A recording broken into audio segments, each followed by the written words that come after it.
mucus-free. We are mucus-free. We are mucus-free. We are mucus-free. We are mucus-free. We are mucus-free. We are mucus-free. We are mucus-free.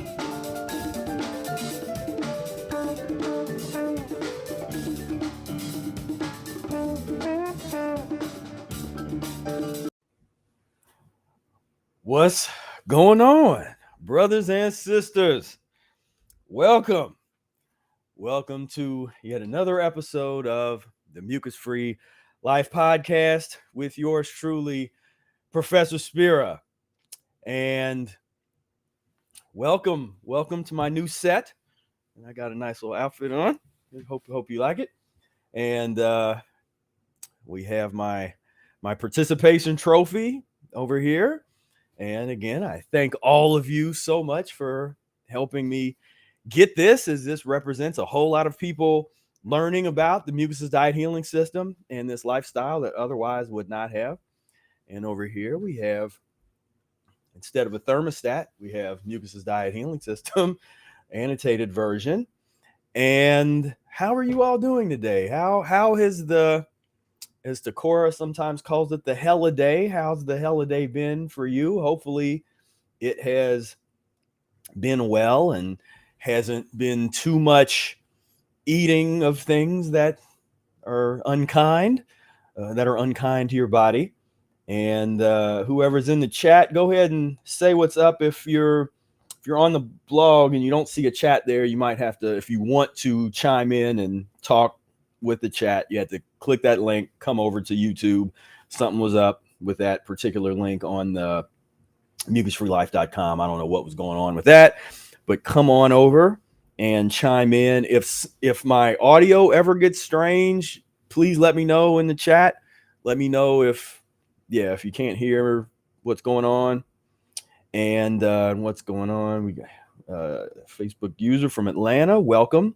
If you want your name to be shown on Facebook, you have to go to, there's a link down below. I don't have the link handy real quick, but there's you have to go give permission. If you look Facebook restream permission, that page would come up. And Sarthak, what's going on? How you feeling? Christina, what's going on down there in Florida? I look forward to making it back down there very soon. I love me some Florida. USA 1292, also from Florida. What's going on? Vadim, what's happening? Working through the hell a day while eating some apples. Beautiful. An apple a day keeps the doctor away, indeed. And of course, today I have been fasting. I like to fast I fasted on Thanksgiving, and I like to fast on the this winter solstice energy. I know we're a couple days beyond that, but it's all good. Nothing but mucusless eats. We're all till 4. We say mucus free till 7. And so made it without too much damage. What's going on from Australia? Yes. My man Afro Music, fasting here as well. And I commend everybody with whatever you were able to do, because this is a challenging time of year for many of us. The holidays, they get you into this it's like being in hypnosis from Halloween. So you're celebrating death and dressing up like death, and having great love for the wrong type of immortals, the Dracula and the vampires. Those have a pale white face person that can't go in the sun, that drinks blood, that doesn't die without certain certain procedures. You have to kill them in a certain way. And so we have that day. Then we lead into the Thanksgiving. Then right after that, we try not to get trampled on Black Friday. And then all through December, everybody's, we gotta get the presents, get this and that. Oh, I gotta eat. No, let's go over here. And it's just this whole delirium thing. Oh, I'm getting out of school. I'm doing that. It's just this whole roller coaster of stimulant-based emotions all over the place, the pus-based emotions. And then we have the 25th of December, and there's all these other things happening, from the Kwanzas and the Hanukkahs and the Christmases and the this and that, bunch of things happening. And then a few days later, we can go get drunk and we can get excited about a new number that really doesn't have anything to do with humanity in real life. It's the number. These are just some kind of arbitrary numbers that were developed, and not the only ones. It was 2023, 24. We could, what about 1,536,027? I mean, I can just make up a number of what it could be. We're set for right now, 2023 going into 2024. We can deal with those numbers so we can function here in Babylon. But it's just so much stimulation. When you take the pus and the mucus eating out of it, your experience of this time of year totally transforms. It is unlike anything, because I've been there. I know what it's like to go through this in the pus and the mucus based mentality and experience, and the highs and the lows and the emotions, and getting angry, and I love everybody, and it's this bipolar experience that many of us have. And when you get a whole group of people that have that, the ups and the downs and this and and all that kind of stuff, it can get deep. And then you go and folks are eating, you get the big spread. And you can see if you don't eat what everybody else is eating, you can see the entire vibration, the entire sort of consciousness just shifts.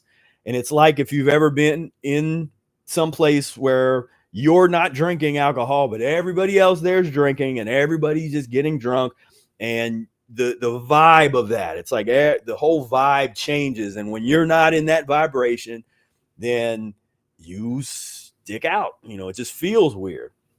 And that is, that becomes part of this situation. And so that's what I try to do, is help people through that, to say, look, how do you deal with that? How do you handle the family obligations, what appears to be obligations in the holiday time and this kind of stuff, or and those are some of the kinds of things that we talk about on our we have a new private social platform that you'll be hearing a lot more about next year, the Mucus-free social.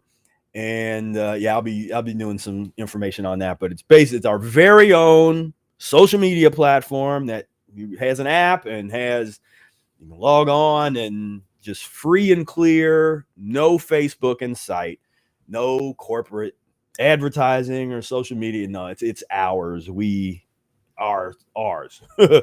And so you try to give each other some nice support. And that's also why I did this live stream, to say, hey, I know some of you are out there, and you're out there in the thick of it.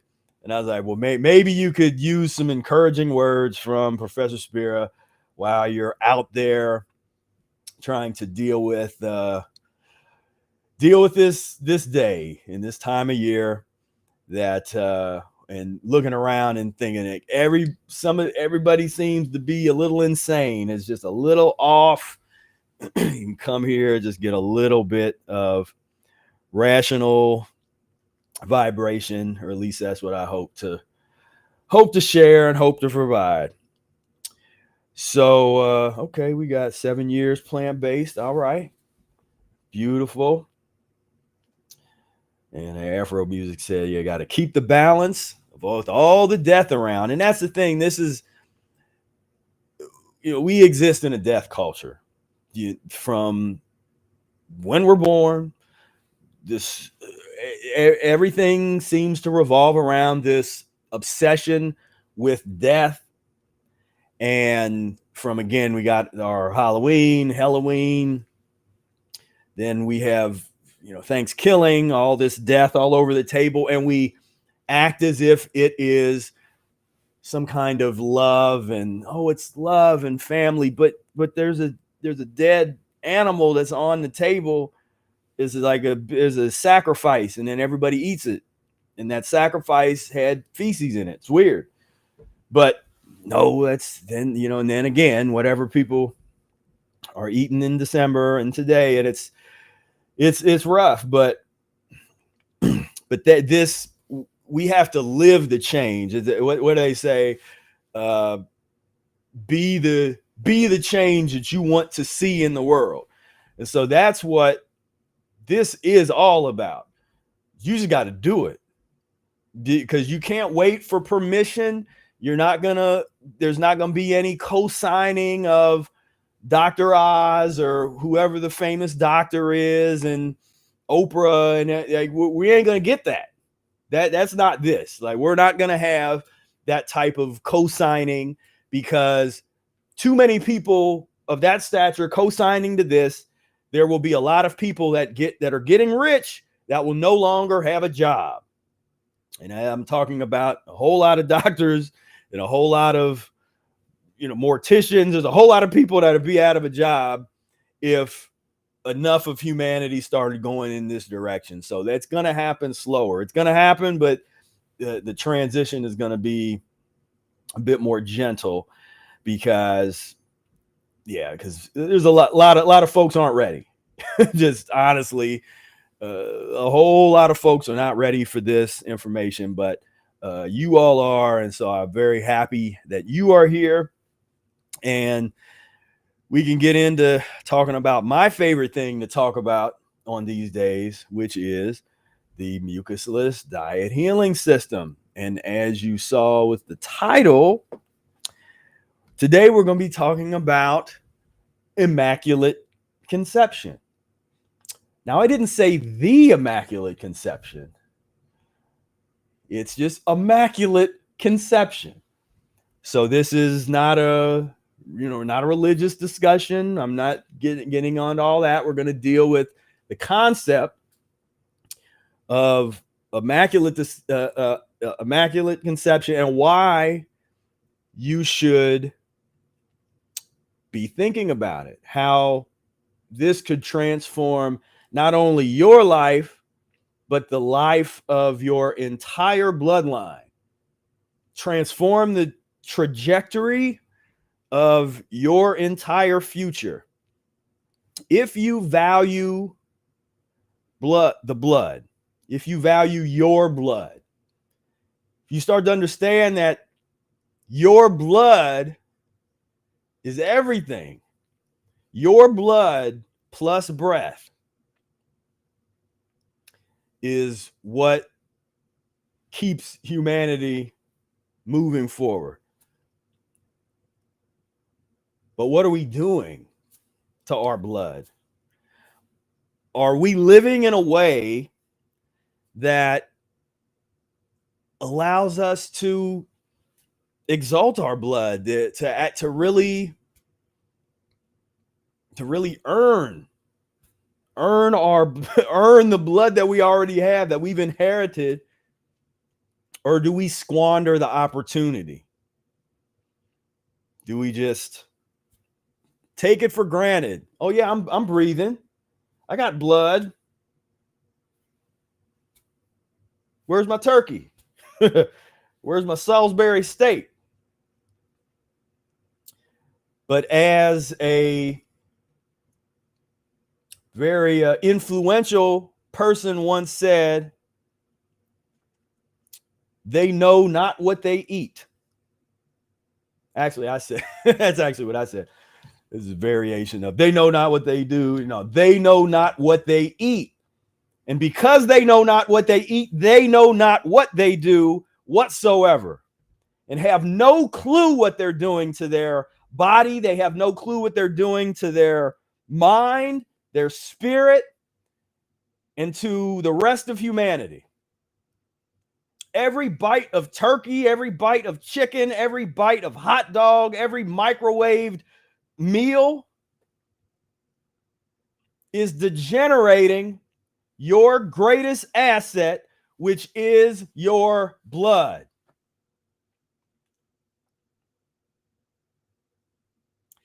We've been given something far greater than gold and diamonds and platinum and rings and earrings and all these things that are supposed to be so valuable. The most valuable thing on this planet is the blood running through your veins. And what do? You put pus in your body. You put mucus all in your body to the point where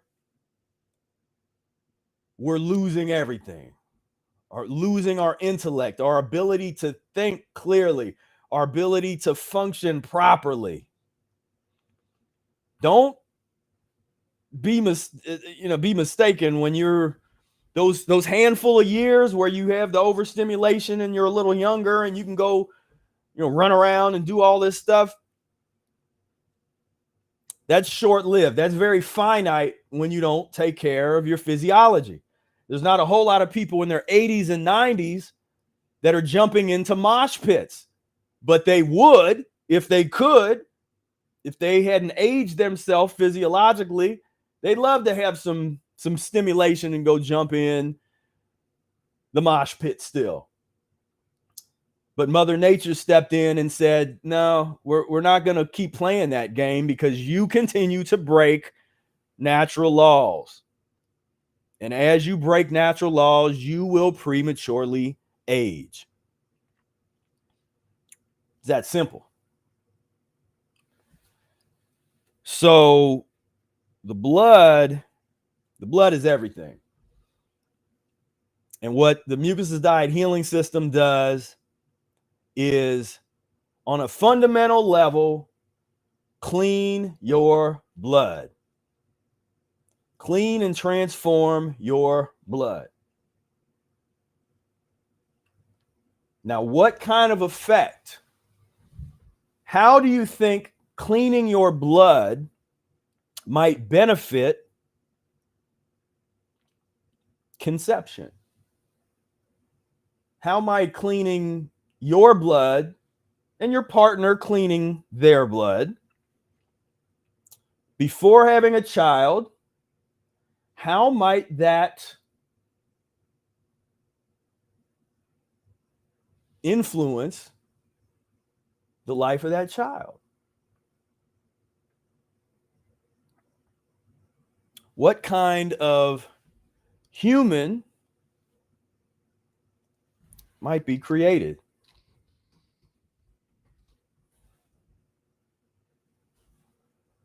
People, there's the classic piece of Wizard of Oz, go on all this journey all over the world and the universe. You can do your out-of-body travels, go check out the Akashic records. You can do everything. You can do all of that. But at the end of the day, what are you coming back to? A body with blood. And the legacy of that blood, like we have such a small little narrow view of like history, like 10,000, 20,000 years, like that's some kind of big deal. That's nothing. The blood that runs through your veins was here here before and it's going to be here after. But we just take it for granted. And in the Mucus diet healing system, in the section that we're going to talk about today, lesson 24, the section on sex part 2, we get into talking about humanity, the potential to have children or a child, like the mechanics. What does it take for two people to have a child that doesn't know what illness is, that will never experience the runny noses that I grew up with the ear infections that I had to deal with, that's not going to have lymph nodes getting all weird and tonsils messing around and threatening to take out appendixes and all that. What if you could give your child that type of gift? Because in this day when everybody's people will literally get trampled or trample other people to get a toy for their child. You will risk your life that way for material things because you think you're showing your child love. Will you fast for 6 months before conception?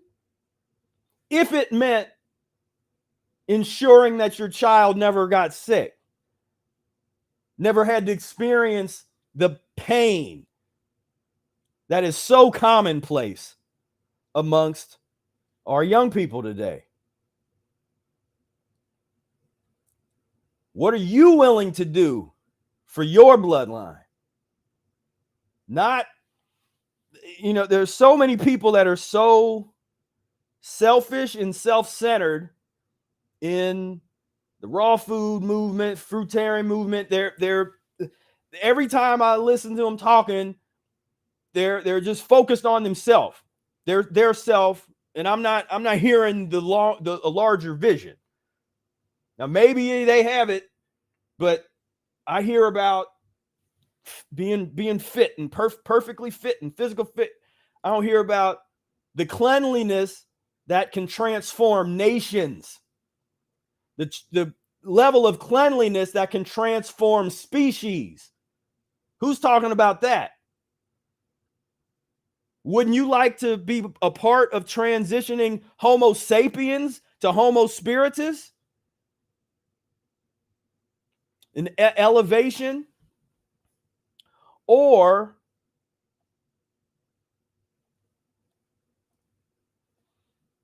you want to be part of this? Now, I don't show that. I'm not here to make fun of this.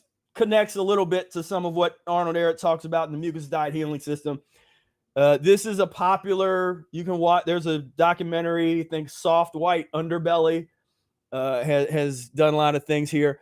But this is the Whitakers, an inbred family.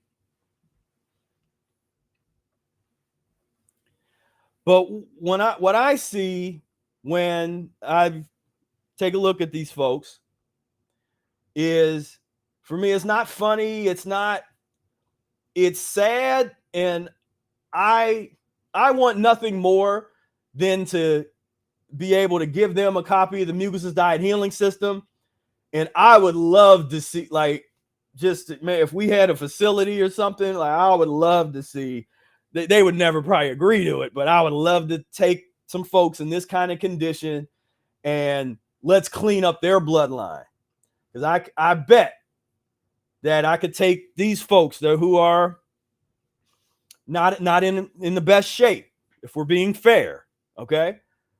And they can clean up.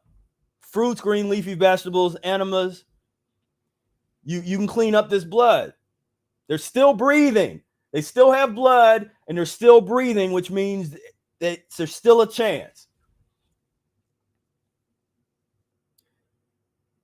The thing is, well, what people don't understand is this very well could be the future of all of humanity. Anytime when you see a deviance, it's a little different from everybody else. Sometimes I like to think about, well, what about the timeline where everybody was in that condition? You know, and there was a popular movie, Idiocracy, that people like to talk about.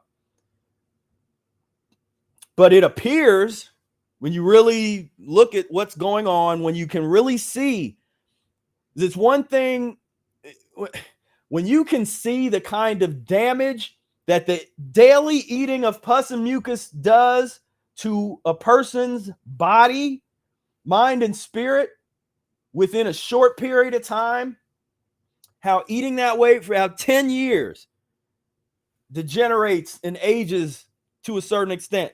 Another 10 years, when you get to 30, 40 years in of eating like that, no cleansing, no nothing. And it's unbelievable when you know that there's another way. When you know that you didn't have to have the McDonald's and the Burger King and all this kind of stuff. And of course, in these videos with these fine folks, they, we get a chance to see what they're eating, and they'll share a meal, and it's what's pus, it's pus and mucus. You know, not a whole lot of fruits and vegetables going on. This is the guy that has the document, soft white underbelly. You know, so they want to blame everything in terms of the condition of these folks for inbreeding, and I guess I don't know the family tree, but I don't need to. It doesn't matter, because I know what they're eating. That's the factor. That's the piece. What are they eating? It's not fruits and green leafy vegetables.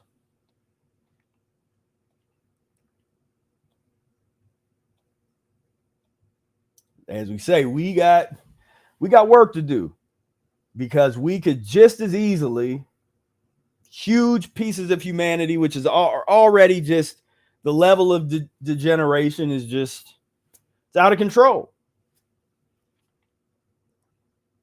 But it's a physiological thing. Yeah, everybody wants to blame the wrong stuff. They want to blame everything but diet. You know, they blame, it's the educational system, it's the government, it's the president, it's this, it's as opposed to it's pus and mucus eating.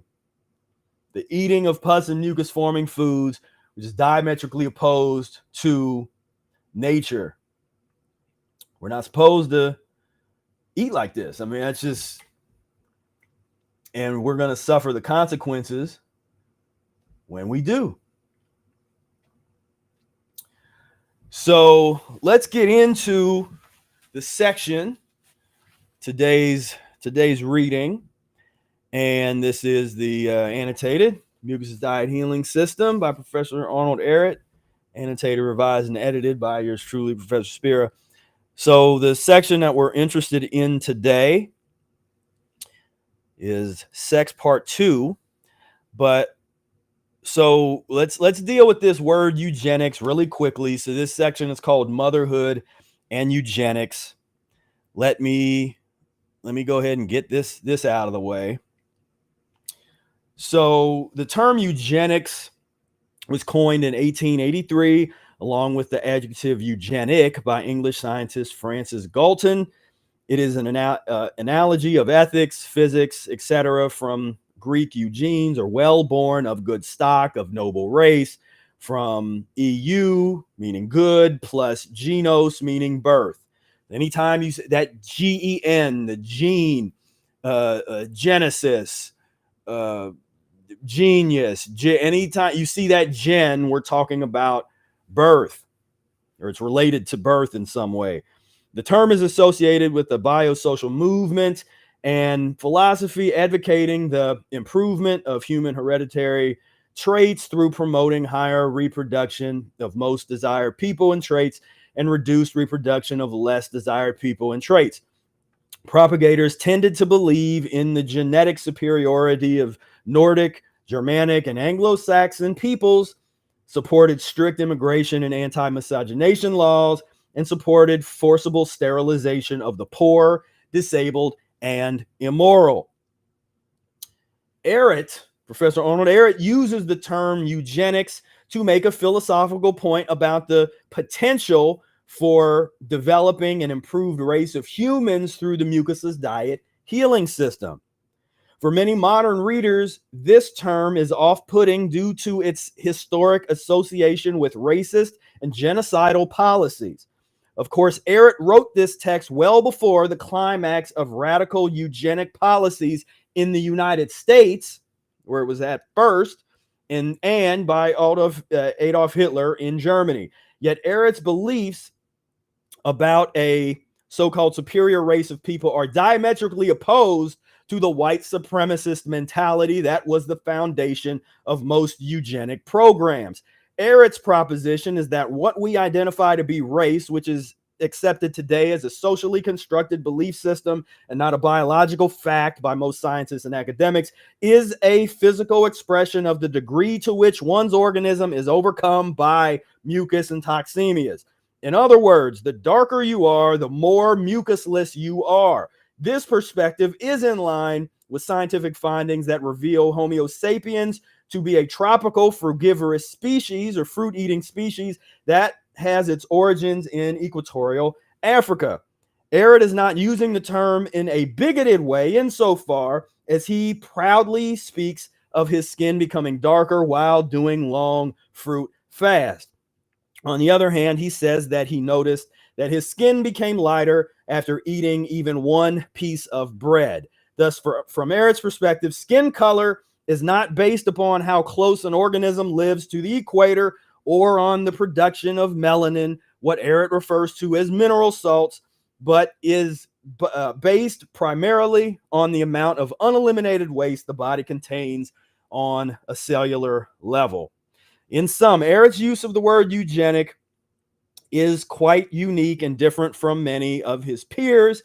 Today, terms such as genetics, natural selection, evolution, etc., may be more politically correct labels to make the kind of points that Ehret is espousing. Essentially, it is a survival of the fittest argument whereby the fittest humans are those that live in accordance with natural laws and eat a mucusless diet.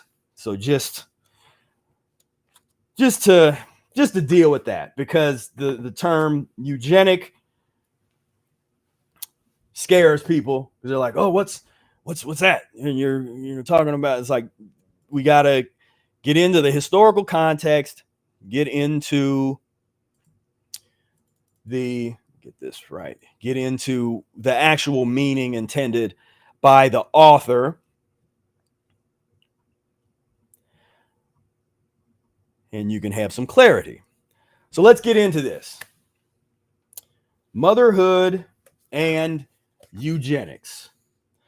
Motherhood with a mucusless diet before, during, and after pregnancy is the development toward the Madonna-like holy purity principle, different from the dangerous so-called ordinary childbirth with its ever-present risk of life known in our present civilization. If the female body is perfectly clean through this diet, the menstruation disappears. In scriptures, it is called by the significant word purification, which it in fact is. It is clean and no longer polluted by the monthly flow of impure blood and other waste. We're going to talk about it. Hold on a second. We'll get to it. I know. I hear you. This is the ideal condition of an inside purity capable of, quote, immaculate conception. When seen in the light of this truth, the entire Madonna mystery is easily understood. Every one of my female patients reported their menses as becoming less and less, then 2, 3, and 4 month intermission, and finally entirely disappearing. The latter condition was experienced by those who went through a perfect cleansing process by this diet. So, okay, so let me pause there real quick. I'm not saying that young women and all of you women that that you have to get so clean that you will never have your menstrual cycles again, and that's a little bit beyond this discussion. But the point here is, in the experience that has been of many women along this path, is as they get cleaner and cleaner, they remain they remain fertile. They're perfectly capable of having a baby, but the rate at which the eggs are released and those eliminations go is altered, is changed, and it's slowed down. Now, I will be having some experts on the podcast very soon, starting next year. We're going to have Sister Decorah is going to be coming on, and you can hear it from her. And we're also going to have Brother Khalid, who's raised a mucus-free family. So we'll be talking to him first part of next month. So you're not to hear it from me. You hear some of this stuff from them. But again, go from a philosophical level, go on this journey. Go on the journey of cleanliness, because we don't know. We know that the other direction isn't working. The Whitaker's direction is not working. The 32 feet of impacted intestines is not working. The increased colon cancer and lung cancer and heart disease thing is not working. So you can't go to the gym thinking that you're going to do all this extra work. And then people have already tried that. There's people that work out in the gym all day, every day, that still get heart attacks in their 40s, 50s, and 60s. Being able to do a squat and push a barbell doesn't mean you're healthy.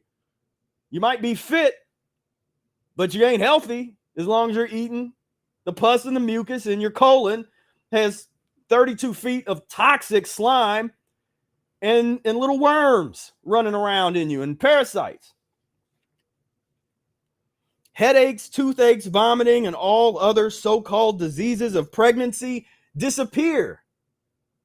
This leads to painless childbirth, an ample sufficiency of very sweet milk, babies that never cry, babies who are very differently clean as compared with others, are the wonderful facts I have learned from every woman becoming a mother after having lived on this diet. You got to do it to know that. It's like, we can read this. You got to do this. You got to aspire to do this.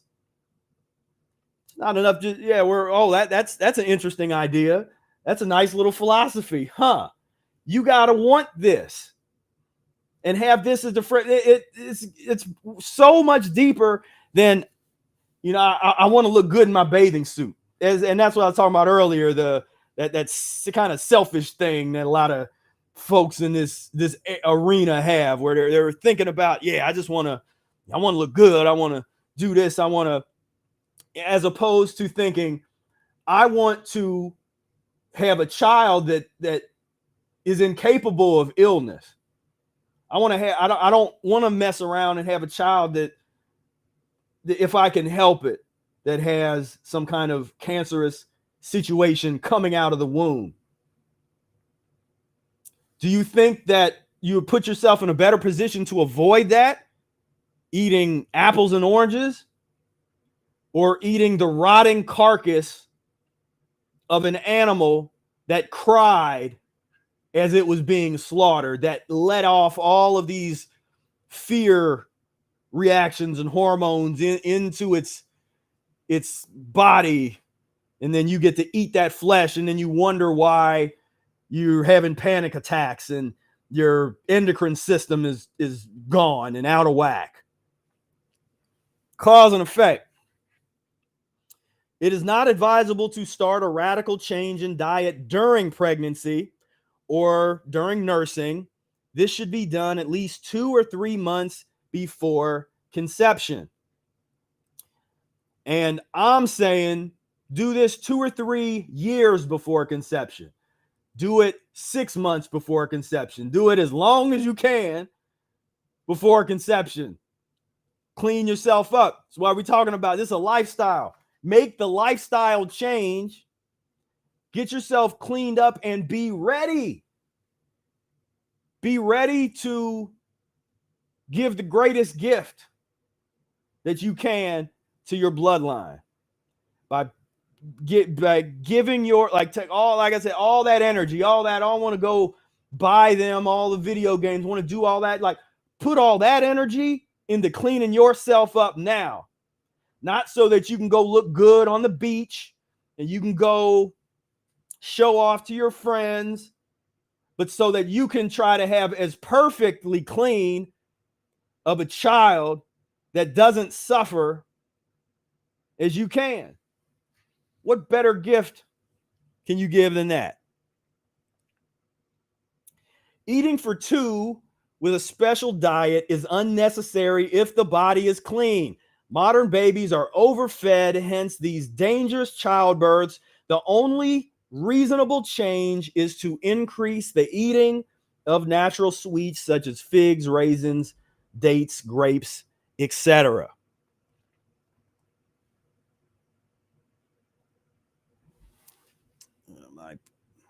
There we go. Feeding the baby. If the mother's milk is found to be insufficient or bad, do not use plain cow's milk. Can't believe we still have to even say that in 2023 going into 2024, and people still think that cow's milk is something, or just animal milk in general is something for humans. I can't even have that conversation. I'm not. Yeah, there's other people that talk about that. I don't have time for cow's milk. Come on now. That's ridiculous. It should be diluted with at least 1/3 or 1/2 water. Blah, blah, blah. I'm going to skip a little bit. The baby's craving is sweet and proves that fruit sugar is the essence of all dietetics. Do that test. If you get some children, some really young children, and on a table in front of the children, put a bowl full of cherries, a bowl full of strawberries, some cut up pineapple, and then some raw fish that you got right out of the river. Some raw fish, a liver, maybe.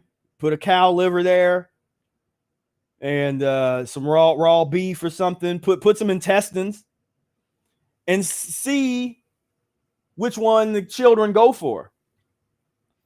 Are the children going to go for the intestines like a true carnivore would? Because a true carnivore, they don't cook the intestines. They eat the intestines with the feces. They want the feces. If you're a real carnivore, you don't remove the feces from the intestines. That you eat that. That's for you. But now if you have this thing where you feel repulsed by that, then chances are you're not a carnivore. Chances are you're not an omnivore. You're not supposed to eat that. And children know that, because sitting there with all of that in front of them, they're going to go, I can guarantee you, I put some money on it, they're going to go for it. Well, I better not even say that, because then Liver King or something, well, my children. Okay, no, if you brainwash your children and poison your children with pus, then yeah, they can adapt, but for a period of time. But no, we're talking about regular children. They're going to go for the strawberries. They're going to go for the pineapple. You know, they're going to make a face at the fish and be like, I don't want. They're not going to want the fish. They're not going to want the liver. They're not going to want the intestines.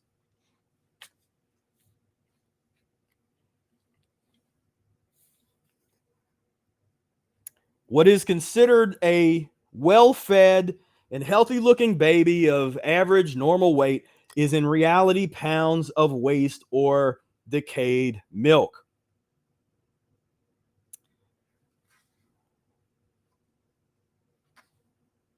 Let's see. I'm going to let's skip just a little bit.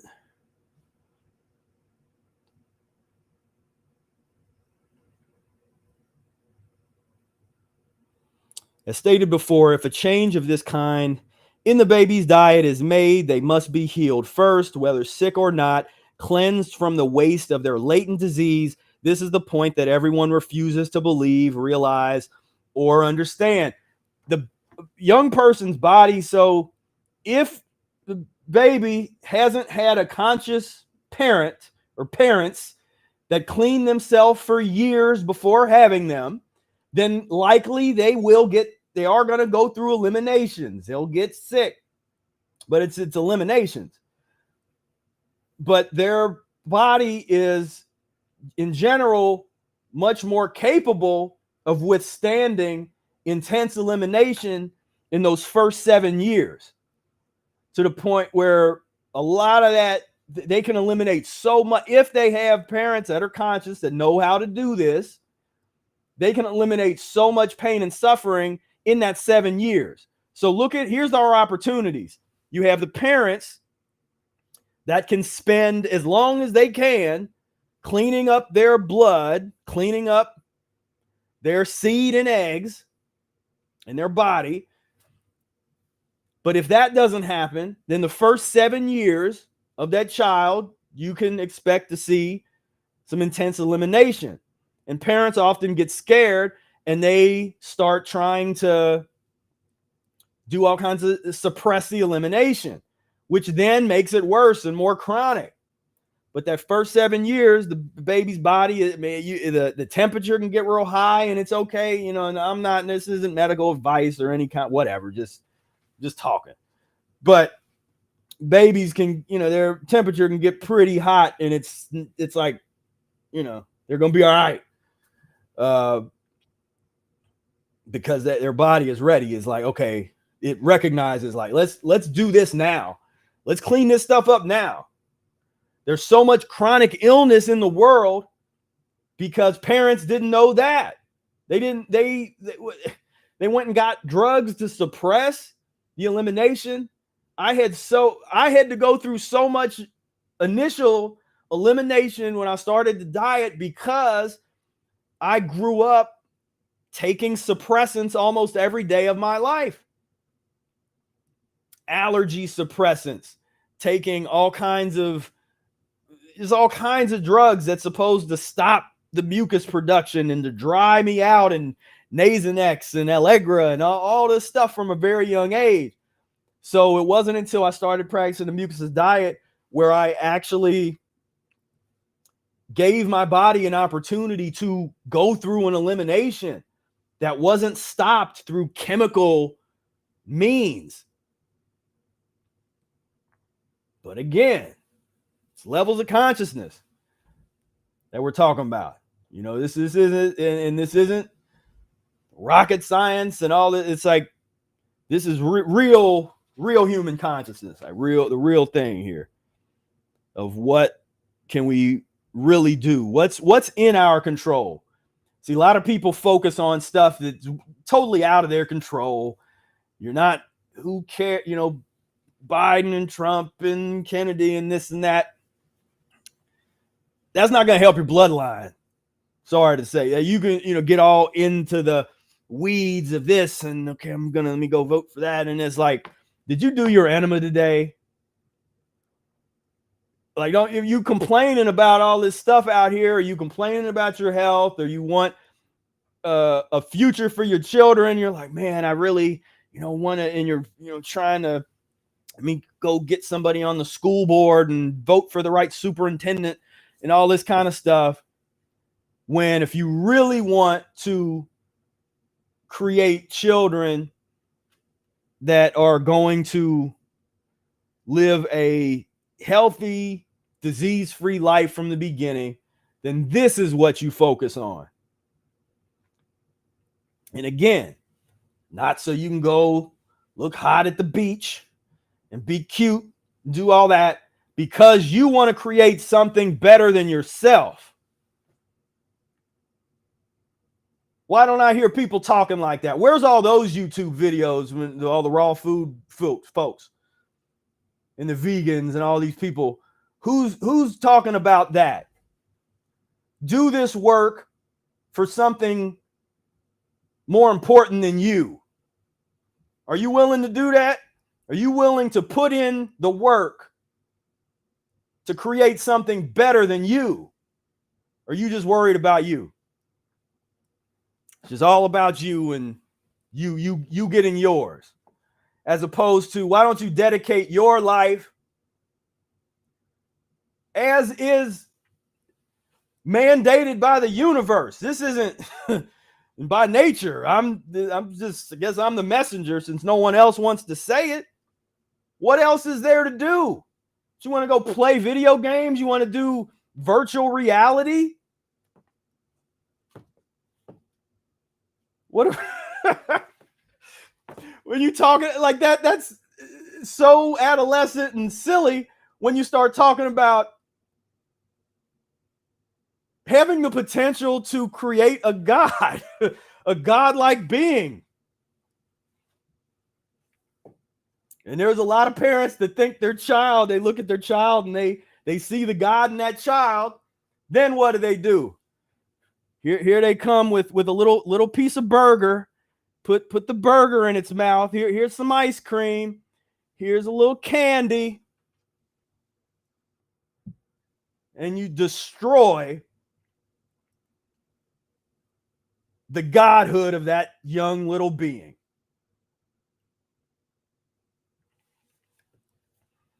This stuff seems pretty important to me, but it's like an afterthought. People ain't worried about it. They just whatever. And like, oops, what's the song? Oops, I did it again. They just have a baby. It's like, ooh, it's not planned out. It's not like, like, yeah, I'm okay. Let me fast for a few months. Then like let's fast. Let's do these enemas and clean ourselves up. Then let's get down to the business of making a god. How about that? Nah, we'd rather watch Maury. We'd rather watch Judge Judy and Maury and have delivered pizza and sitting on the lazy boy watching Maury. Not cleaning ourselves up so that we can try to be a vessel for something so much greater than what we could ever be.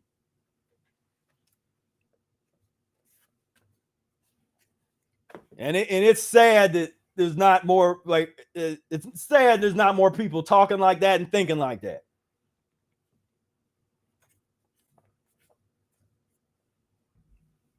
It's like this waste of time and space and energy. Everybody running around with all these this value system and all these things that's so backward.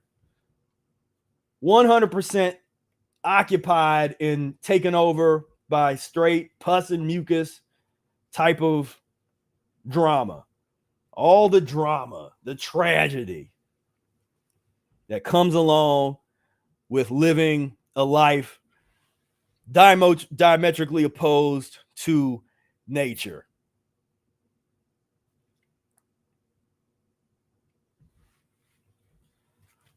Eugenics of a diseaseless superior race. Using a plant as a comparison, motherhood can be said to represent the quality of the soil.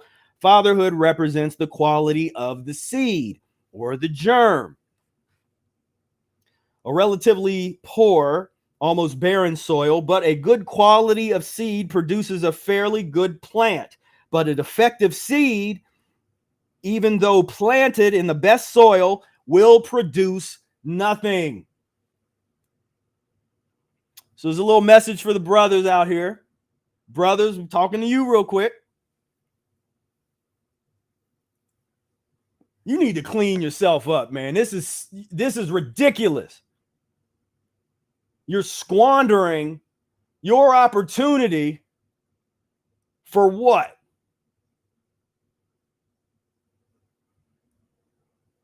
There's a lot of time and energy being wasted on what? When you need to be getting yourself clean. You need to be cleaning out your butthole. Get rid of the mucoid plaque. Get rid of all of the future disease of your future children.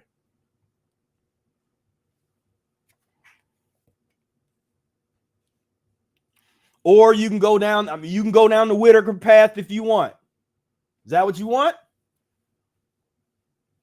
You want to run that risk of having some children that suffer when you could have did more. You could have put more effort in and then not had to watch in despair as your child suffered. That's on you. And then, no, it's genetic. It's just, how do you think the genes and the genetic, how do you think that degenerates?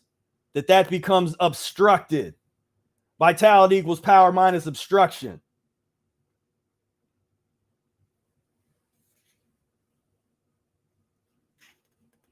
Breeders of animals, especially horse breeders, know that the quality of a thoroughbred father goes through endless generations, even spanning over a chain of indifferent mothers. This is why inheritance of good and bad qualities skips a whole generation.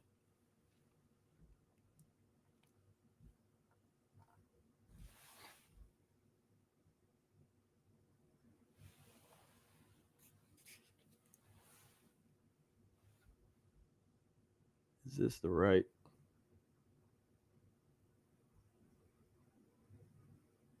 Yeah. As in every aspect of life, this problem is different also. And of course, is different in the case of a clean body on a natural diet. Medical doctors and naturopaths alike will hardly believe at all in the new principles and arguments which I have brought out and postulated in this work. They reason and argue with the facts and experiences of the filthy body living on the unnatural diet of civilization. So much of what they say is healthy is based on eating pus and mucus. Let me get my blood test.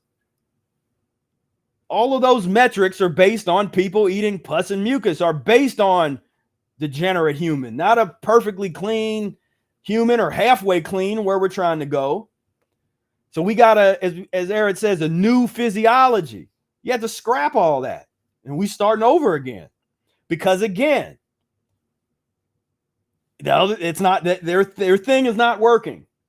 If their thing was working, then maybe you could consider, I don't know, like, because a lot of people, they want to dib and dab. They want to have a little bit of that. You know, like, well, there might be something in some of these nutrition theories and this. They want to have a little of that and then a little of this. And, you know, I guess I'm the radical voice of saying I want to have none of that. And let's try all of this. Let's give this a try to see, because that thing ain't working at all.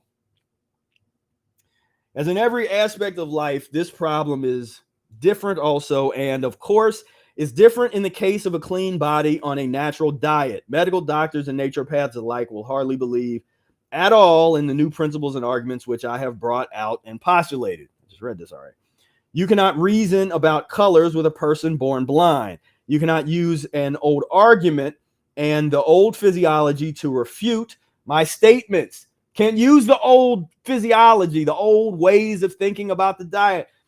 You're not going to be able to have useful explanations and discussions based, and you're trying to rationalize eating horse meat or eating cat meat or dog or whatever meat, and cow or whatever the meat is, trying to rationalize that as being healthy for the human body.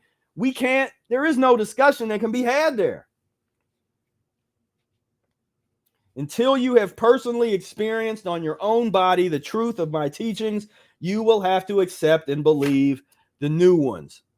Realize, please, what this means. Superior fastings as they were taken by the prophets of old. During a period covering some decades and even partly today, the science of eugenics believed in the necessity of outside breeding. They consider outside breeding as absolute necessity for animals and the human race based on bad results which accrued from inbreeding of humans. So we looked at our buddies, the Whitakers, and you see what happens when you have degenerate blood coming together with equally or more degenerate blood. You will create humans that are where the degeneration is ridiculous, like just on down. And so this gets into like the controversial little section of Eric. I'm not necessarily going to get into that in this discussion. That's more a little private. That's for the private discussion a little bit. But it's interesting. That's more of an advanced discussion to get into some of that.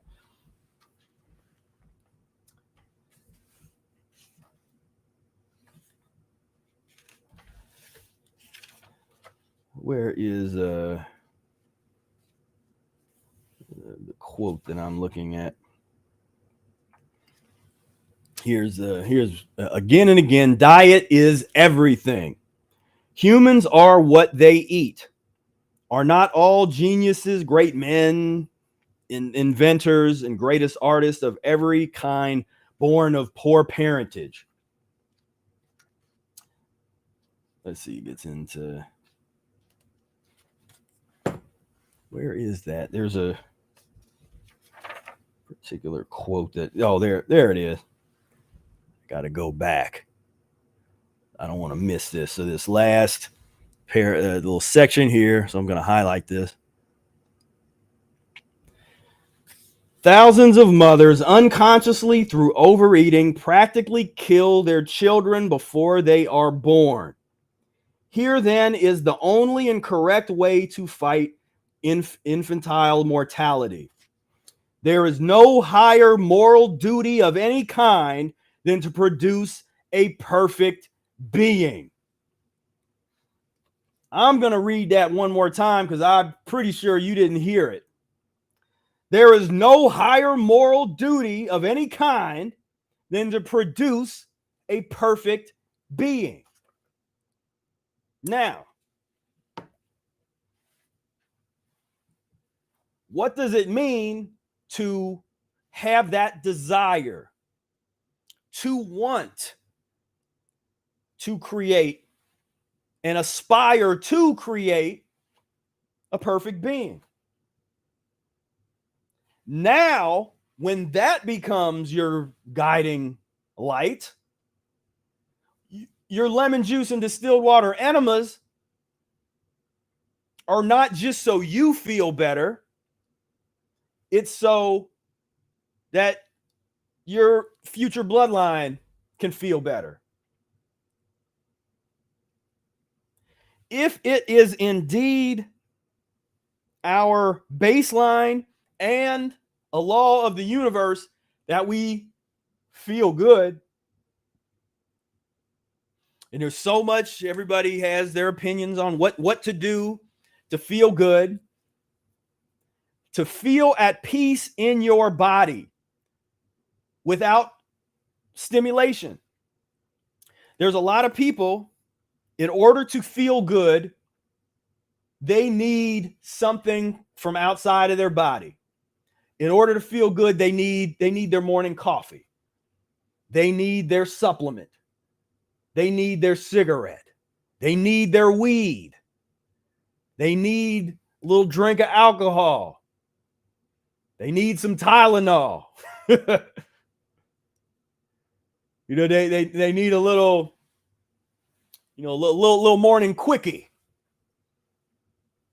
They need something outside of themselves to feel whole. But what happens if you have two people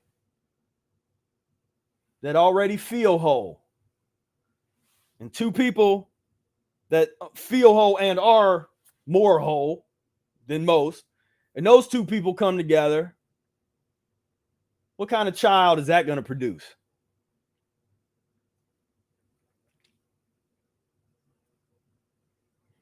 This has to be a goal. Like, this has to be something that people aspire to.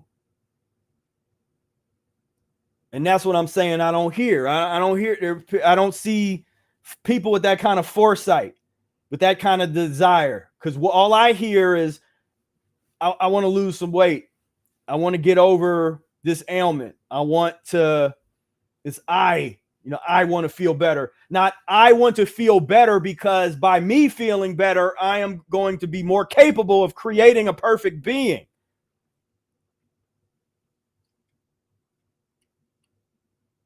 It's still feeling good. It's trying to feel good, but now you have a reason to feel good, not feeling good for the sake of feeling good, because that's how you get trapped in the, you can feel good going down this path, but you can have temporary feeling good with some cocaine or some heroin or some puff of cigarette, whatever. Like, yeah, you can have a little feel good a little bit at the expense of your health. But if you have a higher goal, a higher path that you're trying to get to, now you are feeling good because you know you're going to transfer that feeling good. Who's at peace in their body without stimulant?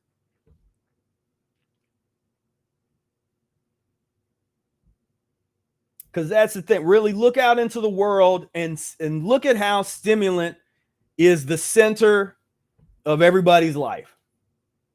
And we go from one stimulant to the next, to the next, to the next, without having that moment of just being calm. And now we got the cell phone mess. So on the phone, stimulation, then off to the next. Let me get some coffee. Let me check my email. Let me check my messages.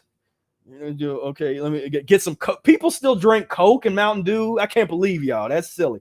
But anyway, get a drink of Coke. Back to the phone. Then watch television with the phone in your hand. So you got TV on. Judge Judy's in the back, still on the phone. You're texting somebody. Then you get a hot dog out. Eating a little hot dog or get a little junior bacon cheeseburger. Revolves around pus-based stimulant. That's what we talk about. Like, pus-based stimulant is different than the kind of experience of, let me go make some fresh juice. That's a stimulant. Yeah. Make some fresh fruit juice. Drink that. Let me go get some fruit. Let me cut up some fruit. Let me go make a salad. Still stimulant, but not pus-based stimulant. Whole different world. And the good news with those stimulants are they're not going to destroy your physiology and destroy your body. And so there is no higher moral duty of any kind than to produce a perfect being.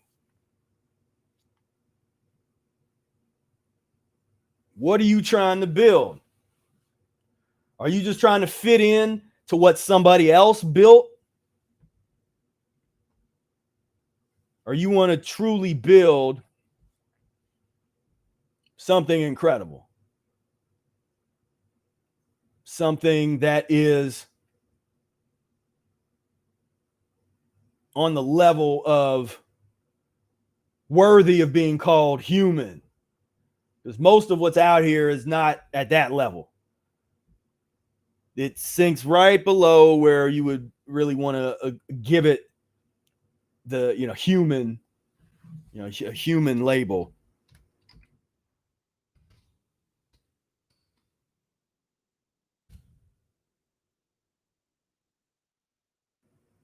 What do you want to do?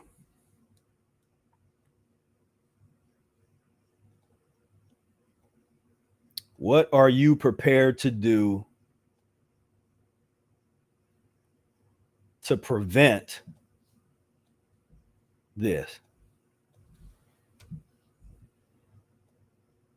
What would you do?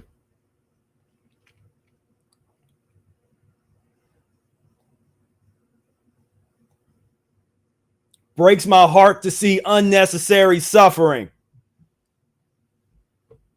in beings that do not need to experience this because of unconscious adults. These children, if they weren't exposed to Happy Meal, all of this advertisement, all of this fake weird candy stuff, if they were brought in to this world, given fruits, green leafy vegetables, clean their colon out when needed, they'd be perfectly happy. They're not missing anything. Now, I've talked to so many young parents that knew a little bit about the mucusless diet, that had a little consciousness, and they would tell me they would even themselves eat decent. But when it came to their children, they didn't want their children missing out. They didn't want their children to miss out on the birthday celebration, on the cookies that are passed out at school, or the Halloween candy. They want to make sure that their child can participate. But at what cost? Of course, not everybody's child goes through this level of illness. But what if you could take actions now that would ensure, as much as you are capable of, to prevent this reality?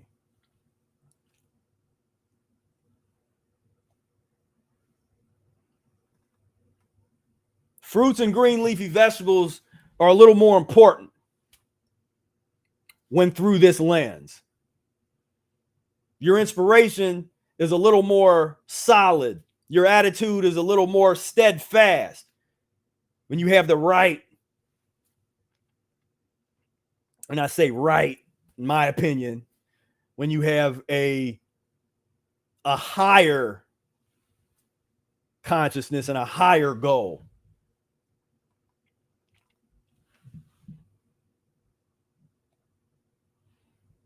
And this has been part of my path, where these things that I share on here, sometimes that are shocking or that go, get people like that. For a long time, part of my journey has been to confront the worst of humanity, and the worst, the most painful, the saddest, to confront that and process it, not to run away from it, not to try to ignore it, not to try to come up with philosophies of, well, that's their karmic path and journey, and I'm over here with my at the New Year's party. It's like, there's a way to deal with this so that you're not wallowing in depression and feeling guilty or anything like that. You have to understand why this happens. When you understand that the foundation of this happening is because of what humans are putting into their body. That this is not normal. This is not how humans are supposed to experience this life. This is the culmination of decisions. And at this age, decisions that parents made.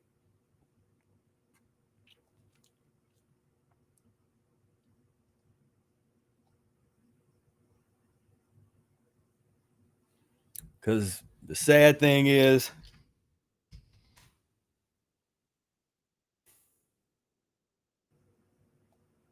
what are they feeding these young people?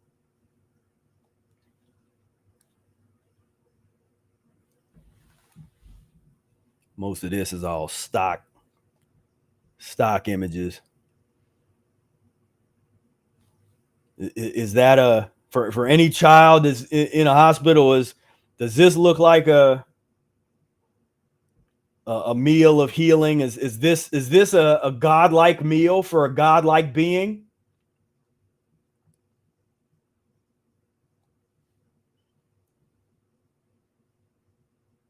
Guess that's was that an avocado?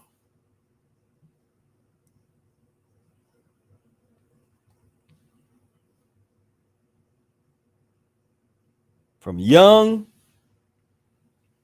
right to the old,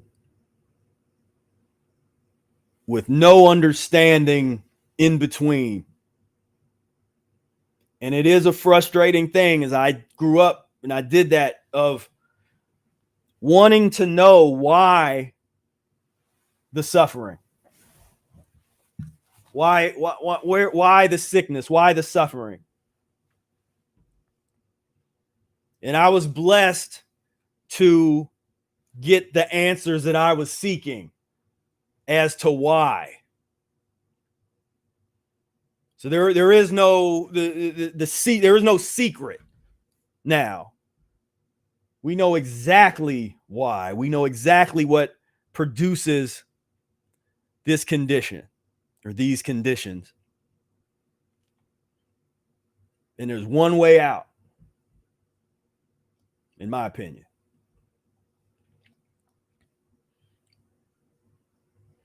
But I'm saying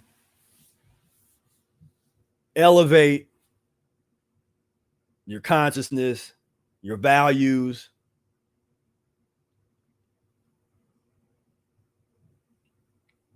and strive to create a perfect being. Give your bloodline the gift of cleanliness.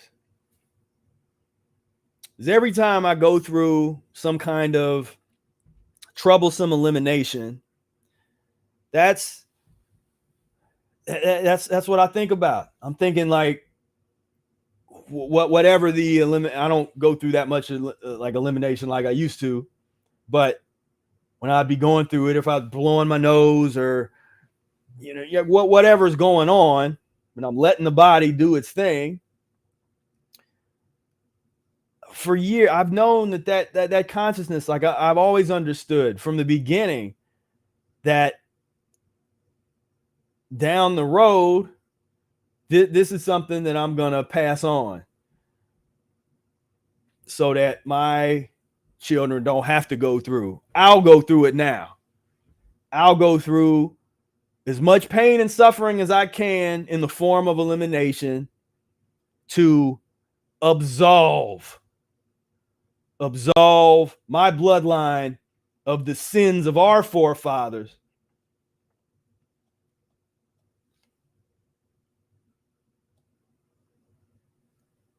That's pretty,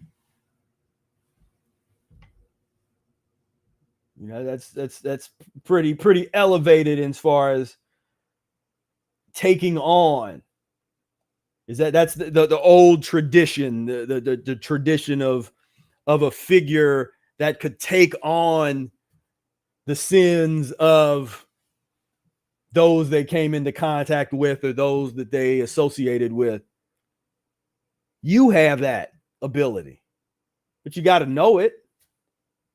You got to know you have that same ability through your bloodline. Take on and eliminate the sins of the forefathers so that your progeny don't have to deal with that. Isn't that a gift?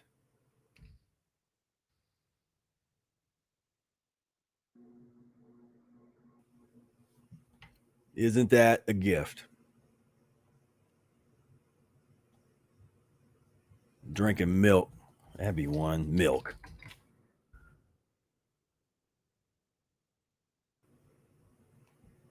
Whatever. Similac. All this mess.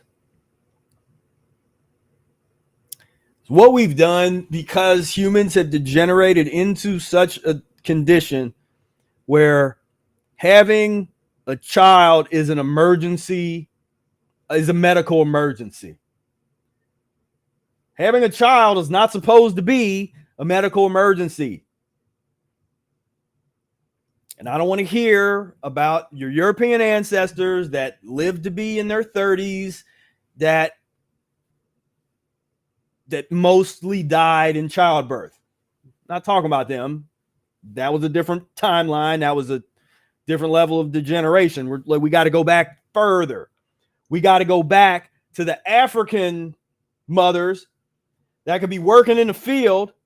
It's time to have a baby. Go pop a squat, have the baby, and then keep working in the field. What kind of vitality are we talking about?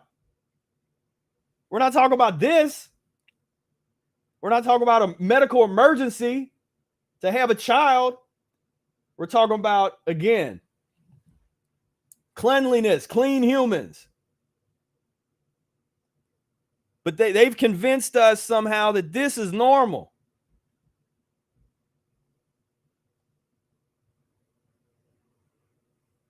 Well, yeah, if you're eating McDonald's and pizza delivery, this is perfectly normal in that world. This is the result of that. Can you not see that? Can you not put the two and two together?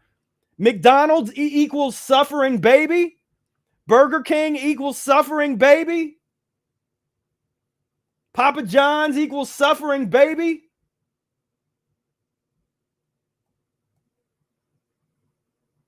Sometimes that be like, what is wrong with you people? You know, so I just want to, can you not see it? What's not clear about that? Why is there a disconnect? I shouldn't even need to be talking about this. Why are we still at a disconnect?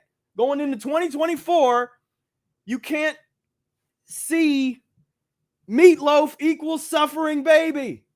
Parents eating pus and mucus equals suffering baby. What are we doing here? Do you love your offspring or not? Well, I want them to experience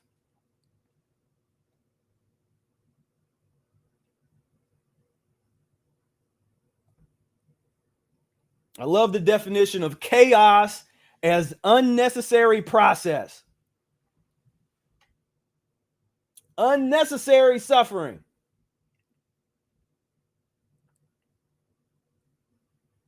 When you know better. How many people that's watching this live themselves have overcome skin issues just by changing their diet, just getting off of dairy, getting off the meat? Skin issues that they had from birth goes away.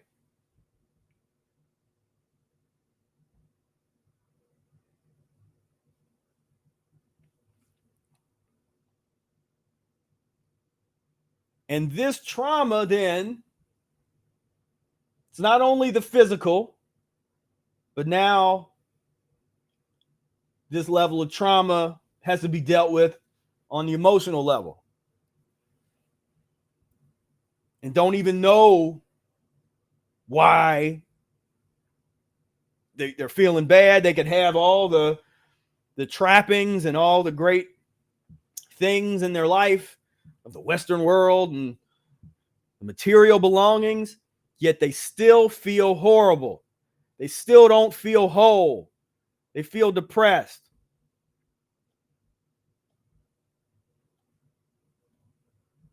They feel like not wanting to be here anymore. I don't think I can use the S word without, the S word. The numbers of people not wanting to be here and taking action on not wanting to be here continue to raise. Why? Is it mental illness? Is it genetic? Is it society? Is it the government? Is it mind control? Is it something in the water? Is it the chemtrails? Is it what you're eating?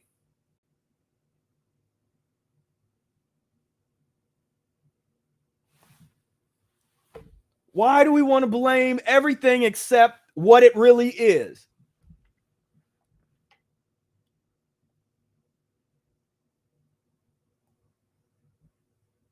See? They know not what they eat. I grew up eating that. I'm fine. Carbon copy of a carbon copy of a carbon copy. So whatever problems you start having physiologically, you have a child and you could be feeding them the same stuff that you ate growing up. It's probably going to be worse because it's the food just generates anyway. But even if they ate the exact same diet as you, they will not live as long as you because they are a degenerated version of you.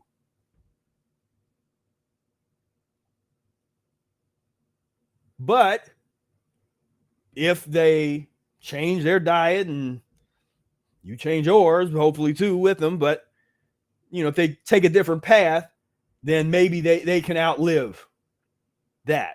They can outlive you and that dynamic and that rule.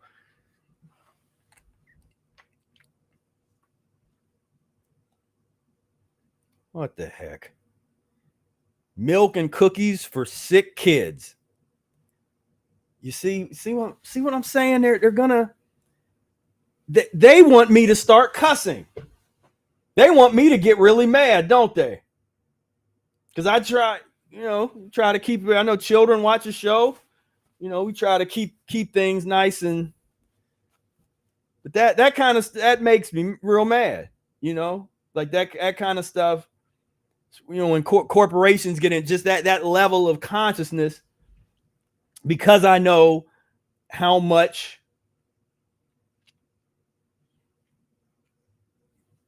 this is unnecessary. This is a way of thinking. This is a way of life. It's so we got some sick kids. Oh, let's get hot cocoa. Let's get them some chicken noodle soup and some cookies. What is this? A whole movement? Milk and cookies for sick kids. Hold on a second. What in the world? What in the world is this?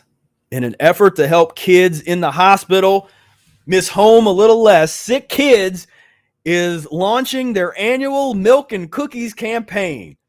We're showing our support by serving up a delicious treat, warm chocolate chip cookies with vanilla ice cream for $12.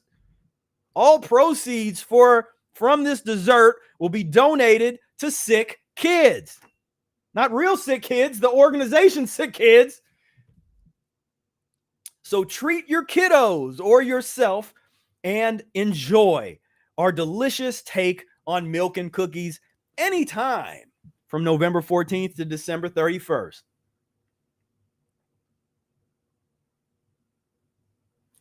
This is how humans create hell of their own invention. We create these environments as an expression of that which is inside of us. And these hellscapes that are plentiful in different manifestations all around the world,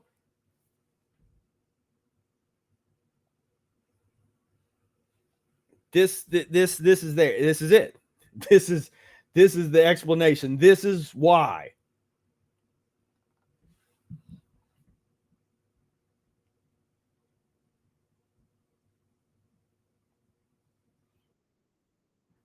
This is it. Sick kids. We're out of the kindness of our heart, we've created an organization to give milk and cookies to sick children. There's $41,177 for the OSMH Foundation Smile Cookie.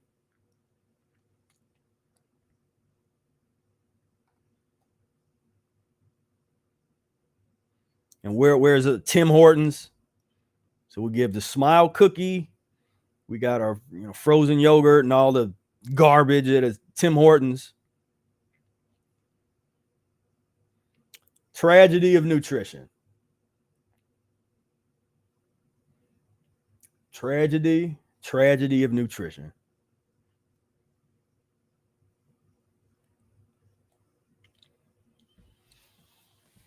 So what are we going to do about it?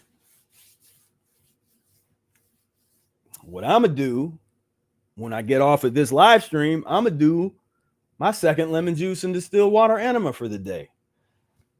That's doing my share for cleaner air, trying to do my best to clean myself out before having the most immaculate conception that I can have. Or that I can be a part of, that I can contribute in. Because that's how this world is going to change. This is the kind of consciousness. This is the real reconstruction that we have to go through.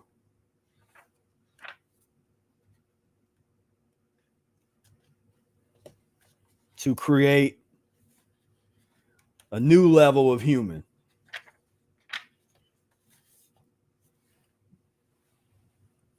That can experience and truly enjoy being in their body, not trying to constantly leave their body all the time and with drugs and alcohol and sex and this and that and food, but that truly is at peace in their body without stimulant, without cookies, without cake, without ice cream.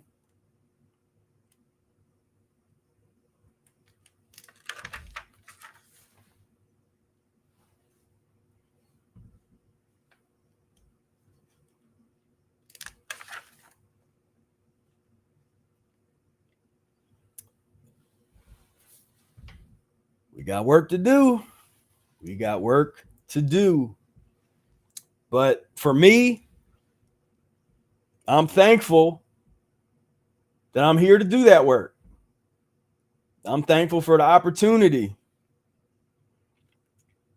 I have that gratitude. I'm thankful that somebody was willing to tell me about this path.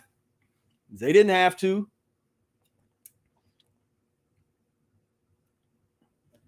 And I'm thankful that I was in a place in my life where I was capable of grasping how deep and important this is, and how world changing this is.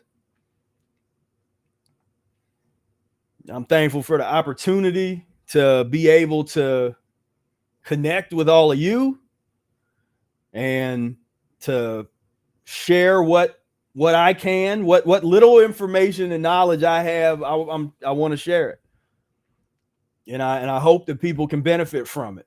Where I hope that we can avoid the experiences that we just saw, that we can avoid humanity going down the Whitaker's path. We can head it off.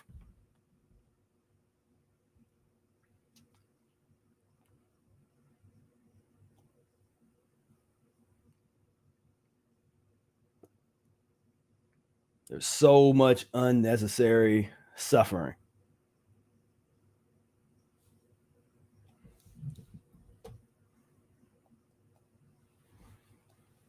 I just found this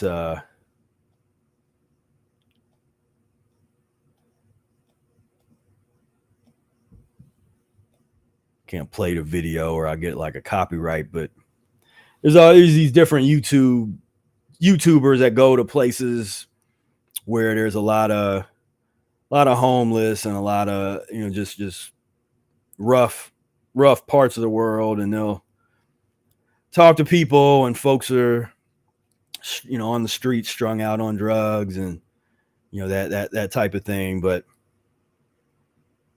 and again, I check these things out because I analyze it, because I see the solution.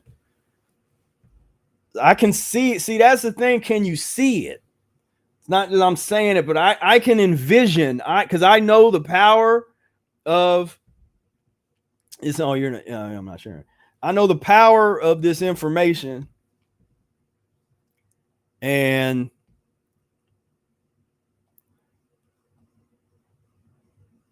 this isn't even one. Some of these are like those ones in Philly where everybody's on that trank.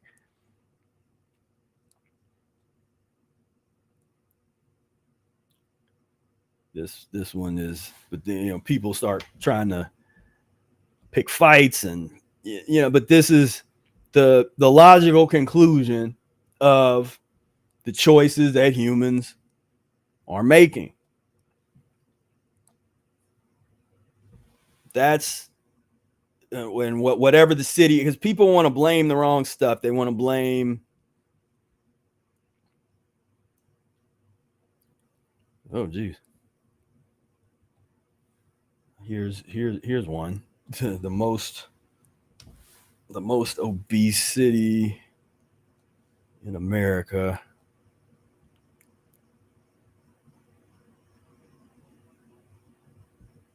I guess, and he went to partake to see what they all were eating, but in these places where a lot of folks, you know, they drive around in the wheelchairs, and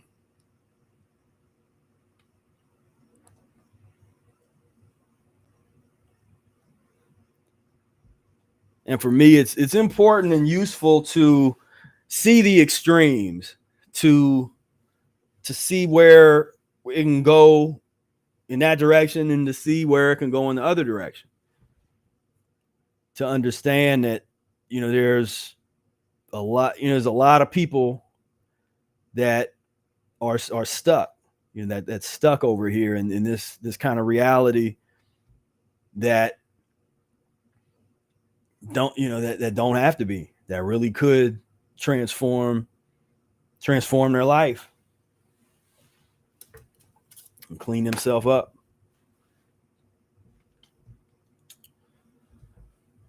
Bizarro world indeed. That is exactly what we are dealing with.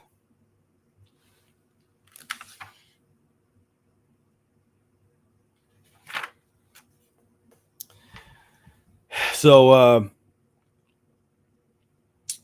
if anybody has any questions for me, go on ahead. You can shoot them in the chat there. See what's Brady saying. You shall love thy neighbor, and you do perhaps, but you kill your own child, partly at least, before it is born. Right.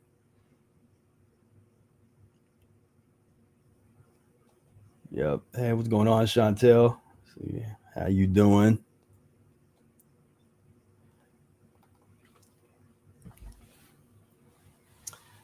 So the one thing I thought about doing was reading.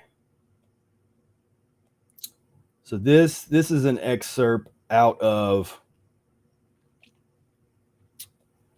So this is in Spira Speaks, but I'm quoting another work, something called the Essene Gospel of Peace, Book 1. And I'll just, to preface, I'll say that this excerpt is from the Essene Peace, Gospel of Peace, translated by Edmund Shigley. Can't say his name. There's a fair amount of controversy surrounding this text, and the nature of its authenticity. Some believe that the healing abilities of Jesus are due in part to his knowledge of fruitarianism and fasting as the omnipotent healing modality for humankind. There are a handful of books that offer fruitarian versions of other biblical characters, such as the Essene Gospel of John, which portrayed John the Baptist as a fruitarian. Some people believe that the writings were constructed by Sheskley and raw foodist activist Johnny Love Wisdom to promote fruitarian consciousness. Others say that much of the breatharian and fruitarian consciousness that was found in original versions of the ancient theological text were suppressed or eliminated during Constantine's assemblage of the Bible. I do not know the true nature of their origins, nor do I feel it is particularly important. I view the work as a great piece of literature that does allude to universal healing laws, one of the few to do so this explicitly. With that said, clues that point toward humans' fundamental fruitarian nature may still be found in modern Bibles, such as Genesis 1:29.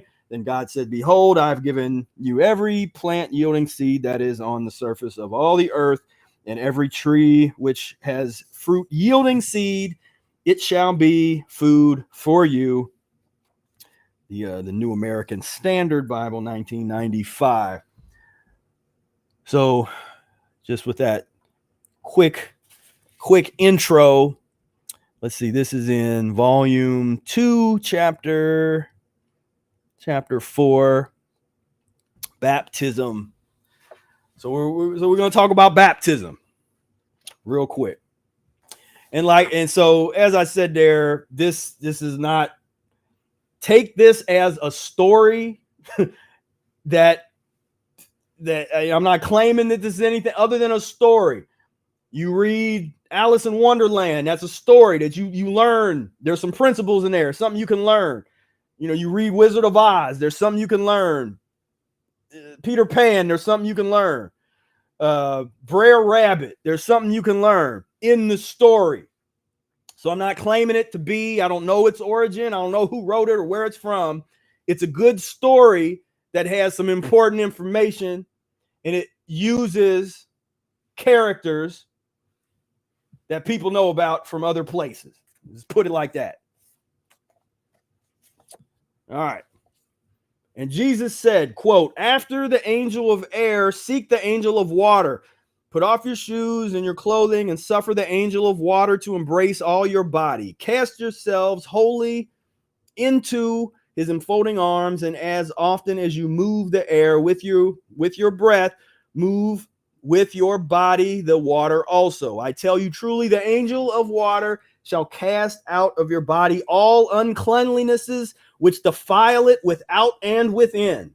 And all unclean and evil smelling things shall flow out of you, even as the uncleanliness of garments washed in water flow away and are lost in the stream of the river. I tell you truly, holy is the angel of water who cleanses all that is unclean and makes all evil smelling things of a sweet odor. No man may come before the face of God whom the angel of water lets not pass. In very truth, all must be born again of water and of truth, for your body bathes in the river of earthly life, and your spirit bathes in the river of life everlasting. For you receive your blood from our earthly mother, and the truth from our heavenly Father. Think not that it is sufficient. Think not that it is sufficient that the angel of water embrace you outwards only. I tell you truly, the uncleanliness within is greater but by which than the uncleanliness without. Look.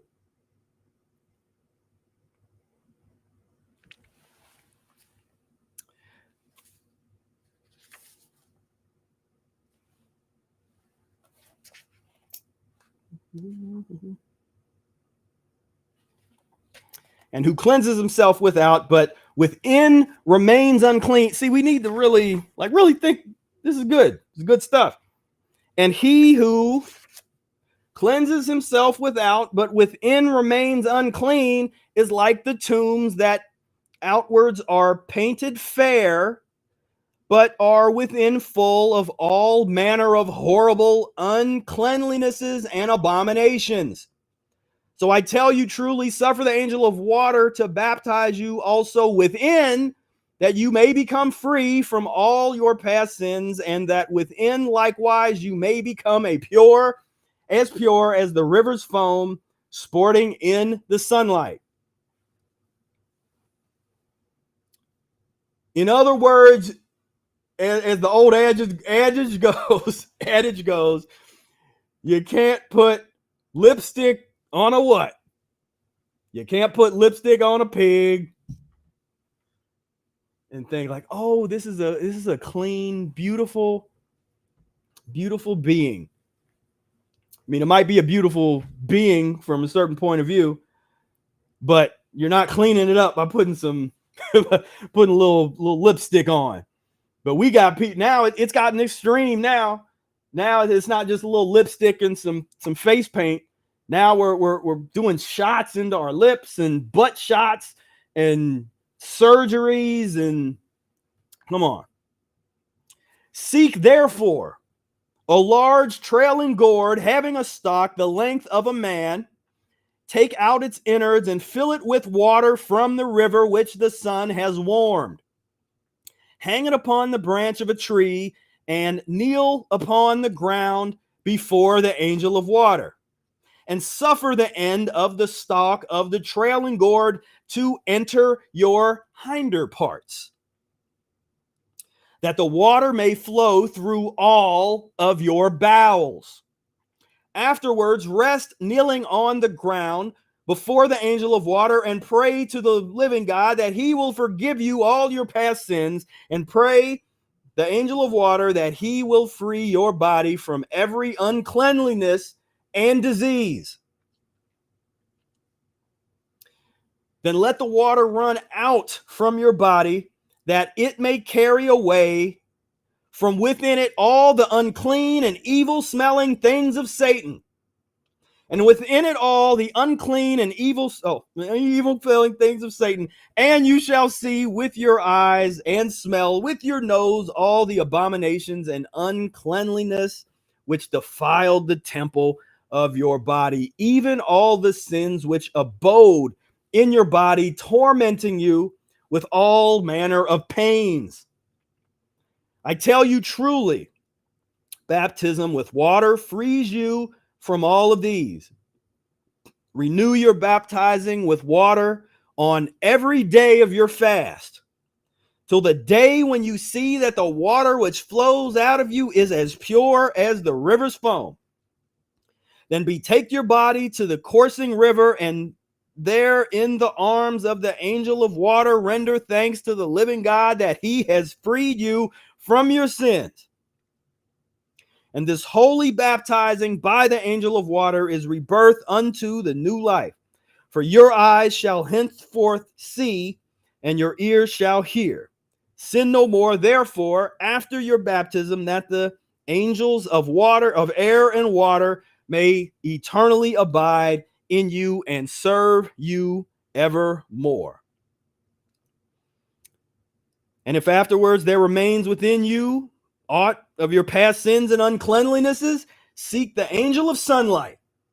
Put off your shoes and your clothing and suffer the angel of sunlight to embrace all your body. Then breathe long and deeply, that the angel of sunlight may be brought within you, and the angel of sunlight shall cast out of your body all evil smelling and unclean things that defile it without and within. And all unclean and evil smelling things shall rise from you, even as the darkness of night fades before the brightness of the rising sun. For I tell you truly, holy is the angel of sunlight, who cleans out all uncleanlinesses and makes all evil smelling things of a sweet odor. None may come before the face of God, whom the angel of sunlight lets not pass. Truly, all must be born again of sun and of truth, for your body basks in the sunlight of the earthly mother, and your spirit basks in the sunlight of the truth of the heavenly Father.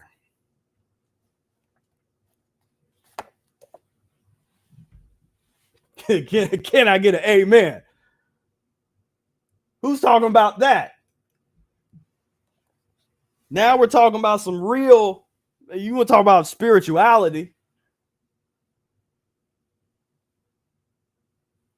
Clean yourself out. Cleanliness. Breath, cleanliness, transmutation of the blood and the bloodstream.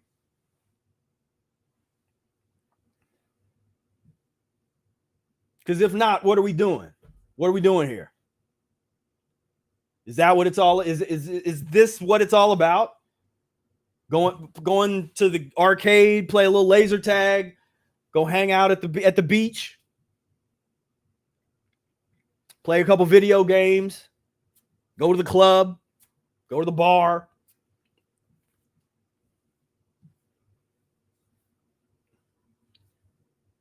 You know, do a little dance, make a little love, get down tonight. Is that what it's all about?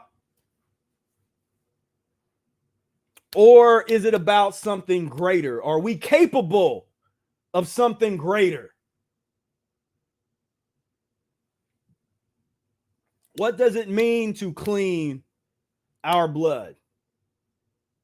To be capable of generating perfectly clean offspring. Is that something worthy of effort? Worthy of changing your life to make that happen?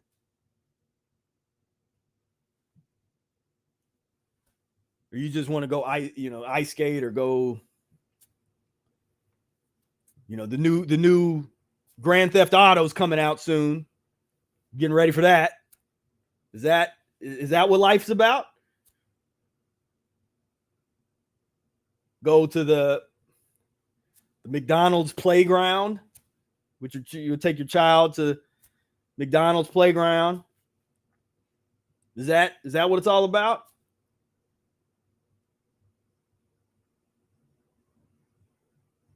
Or are we leaving so much potential on the table?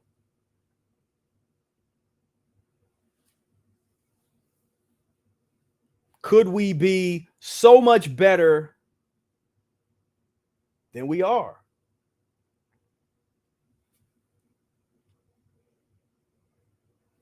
Yeah, it's a lot of work. And sure, you have to go against the mainstream, go against what everybody says that you're supposed to do and how you're supposed to think. But as we say, there's nothing more revolutionary than learning to control what you put into your mouths, what you put into your body, what you allow to go into your mind, what you consume, body, mind, and spirit.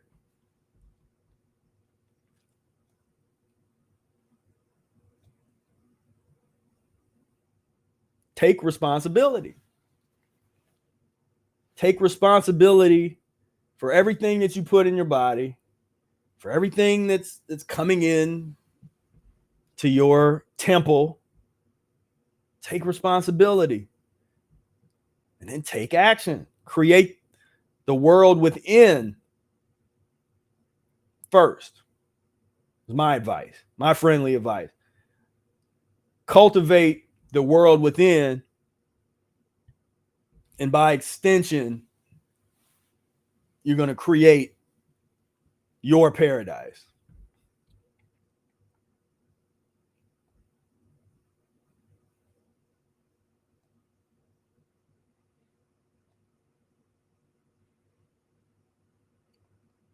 There's just so much pain and suffering. It's unnecessary, and there's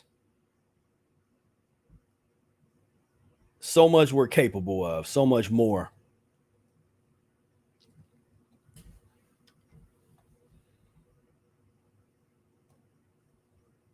This is the kind of thing I'm wanting to, like, let's make this happen. Humans come together and we build these great cities and these monuments and these big hospitals and cathedrals, and we make all this stuff that don't clean our blood, that don't transform who and what we are. What if we came together and really cleaned ourselves up, and we created a reality beyond disease and illness and the pain and the suffering? And people say, oh, that's not possible. The old philosophers say, oh, suffering is a mandate of being human, that life is suffering. But that's coming from a pus-based consciousness. That's coming from a mucus-eating level consciousness. Of course, from that perspective, you are 100% right. Life is suffering if that's where you're going to be. If you're going to be stuck in the pus world, in the mucus world, then suffering is going to be what it's all about. But what if you don't want that? What if you want something greater?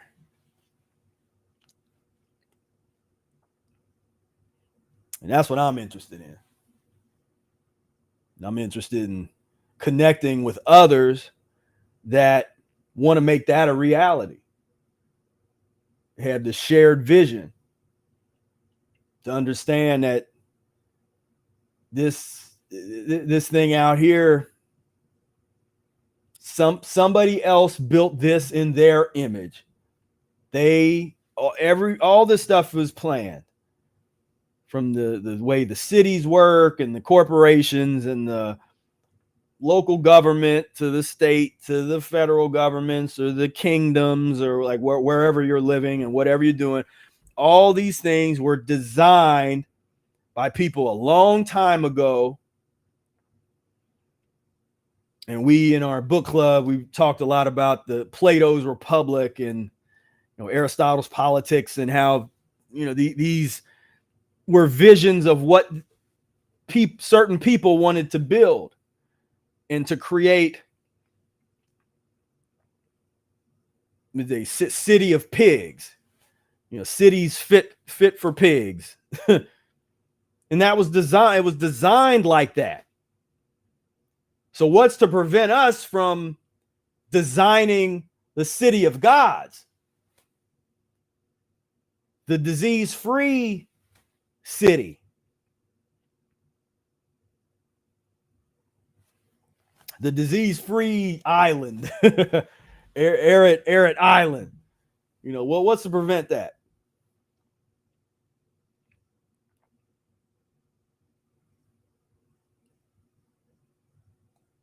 That's what that's what inspires me, drives me.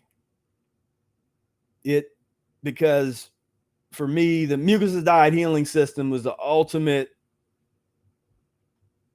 The only thing that I know of where I want the same thing for my loved ones that I want for my enemies. People that want to see me harm, I want them get into the mucus diet, because I know that that's the only way for them to clean up their mental viewpoint and their understanding, to wake up. And of course, I want this for my loved ones, to remove as much suffering as possible and create the longevity. And there's a lot of, we're up against a lot of brainwashing and programming, and the nutrition programming, and medical. We just saw what happened these past 3 years. I can't even talk about it. Of course, over 50 great videos had to be deleted from this channel because of what happened over the past 3 years. And now it's all coming out that I was right. People like me were very right. But now it's don't. now they're doing all the news stories and saying, oh, well, yeah, those guys, that there was a problem, then these guys had a point. But don't worry about that, because we got the new thing coming. Wah! Ooga booga. New stuff. Be scared. You know. Nope. I choose to not live in like I don't choose your own reality. I don't live in that reality. And so I'm not in that. I don't want to be associated with it. I don't want nothing to do with it. I'm out of that. They can have fun with all that. They can go, do their macros and try to drink milk, convincing themselves that they're getting protein and calcium, and they can play them games. But like I said, we know exactly where those games lead to, the kind of pain and suffering that comes out of that.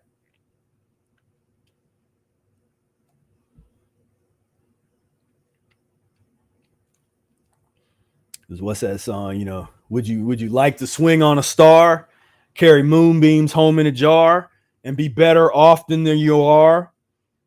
Or would you rather be a pig? It's your choice. And people don't,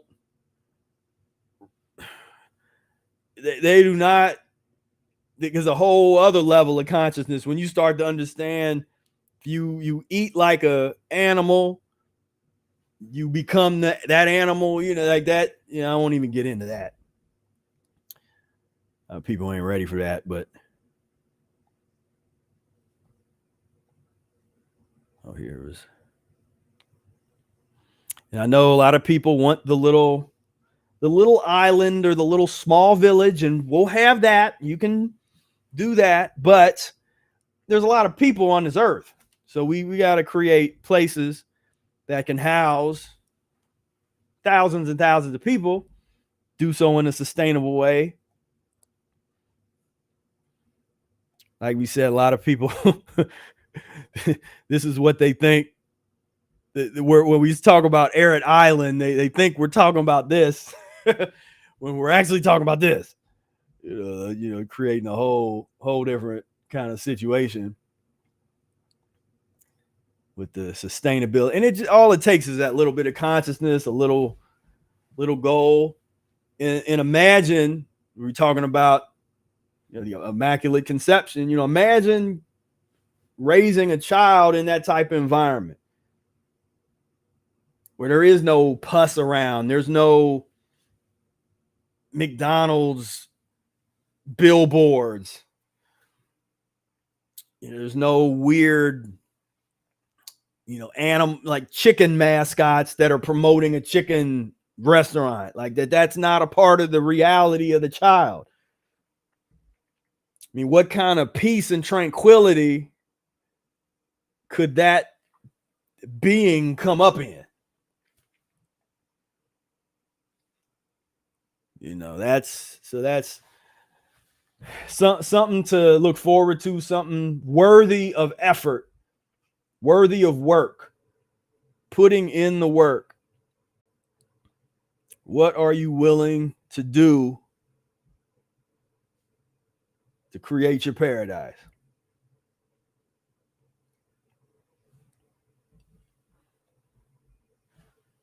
Like I said, are you willing to do 6-month-long fast in preparation for conception? How clean are you willing to get? And I should say, as I when I talk like that, for people that have an obsessive type of personality, or if you don't have a whole lot of self-esteem or self-love or all that kind of stuff, then I need to make the disclaimer that I'm not telling you or suggesting that anybody need to go become obsessed with, like, with this cleanse, like, oh, I'm filthy, I need to get clean, I need to the point where you're doing numerous enemas and doing irrational fasting and so on and so forth. That's not the point. And if you've watched a lot of my content, you know that I'm constantly saying, don't be hard on yourself. For people with, that kind of personality, don't beat yourself up. You don't feel guilty about what you did before you knew anything. You be gentle with yourself and you do what you need to do and move forward and practice the system. That's why we always take it back to just deal with the system. When you read the book, you don't have to believe all the philosophical points in there. I encourage you to take them in.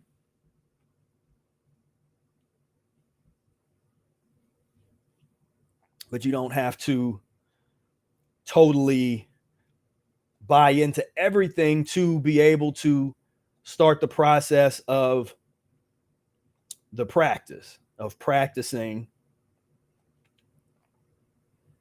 the transition.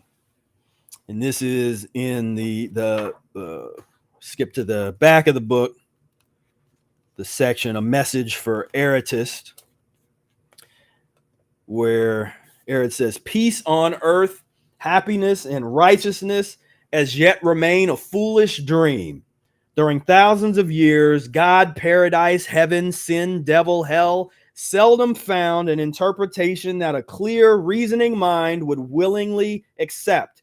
The average unfortunate fellow man thinks of God as a good and forgiving father who will allow him to enter paradise in another world unpunished for any violation of his laws in nature.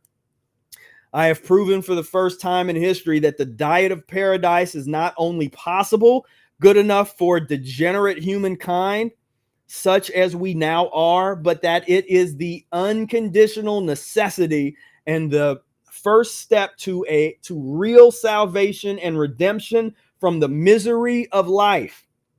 That it is a needed key to the lost paradise where disease, worry, and sorrow, hate, fight, and murder were unknown, and where there was no death from unnatural causes, at least. We are what we eat is a philosopher's greatest and truest statement.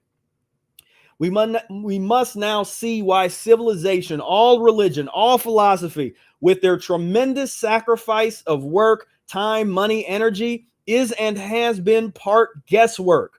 The magic formula for heaven on earth of the paradise must read like this, quote, eat your way into paradise physically.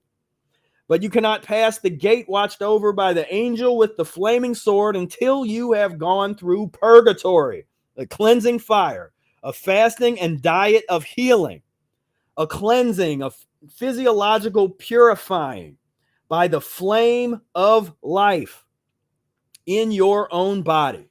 For thousands of years, no one has escaped the struggle of death caused by an unnatural life, and you will have to face it someday. But you, I, and others who have learned this greatest and most important truth of life are the only ones in existence today who are, in fact, and not by mind only, out of the road of darkness and unconscious suicide and into the light of the new civilization, the light of a physical regeneration, as the foundation of mental and spiritual revelation-like progress to the light of a superior, that is to say, a spiritual world. This book represents an outline of the serious nature of my work, and it also appeals to you for help in carrying it through as the greatest deed you can perform, upon which depends not only your future destiny, but that of a suffering, unhappy humankind on the verge of physical and mental collapse.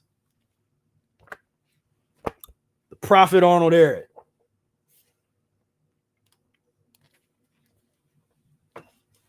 I'm happy that we have, to me, this is good news.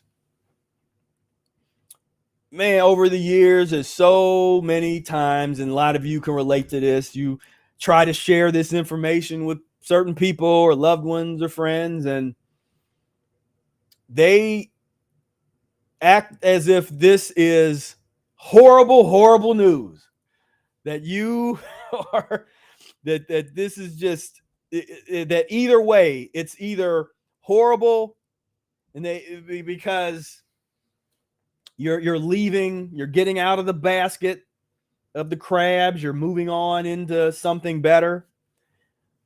And it's really bad news to them if what you're saying is right. If this is true,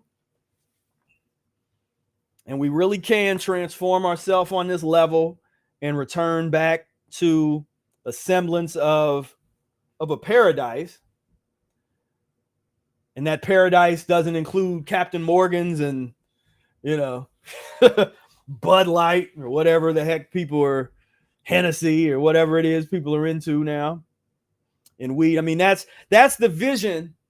When you don't feel good in your body, that's the vision of paradise for people. To be able to drink like a fountain of Hennessy where you don't die and get sick, or you can eat as much dead animal as you want. What kind of heaven is that? That's hell, bro. Come on, people. Vision of heaven. I'm going to heaven, and a bunch of cooked turkeys everywhere and chickens, and that's heaven. What kind of distorted mess?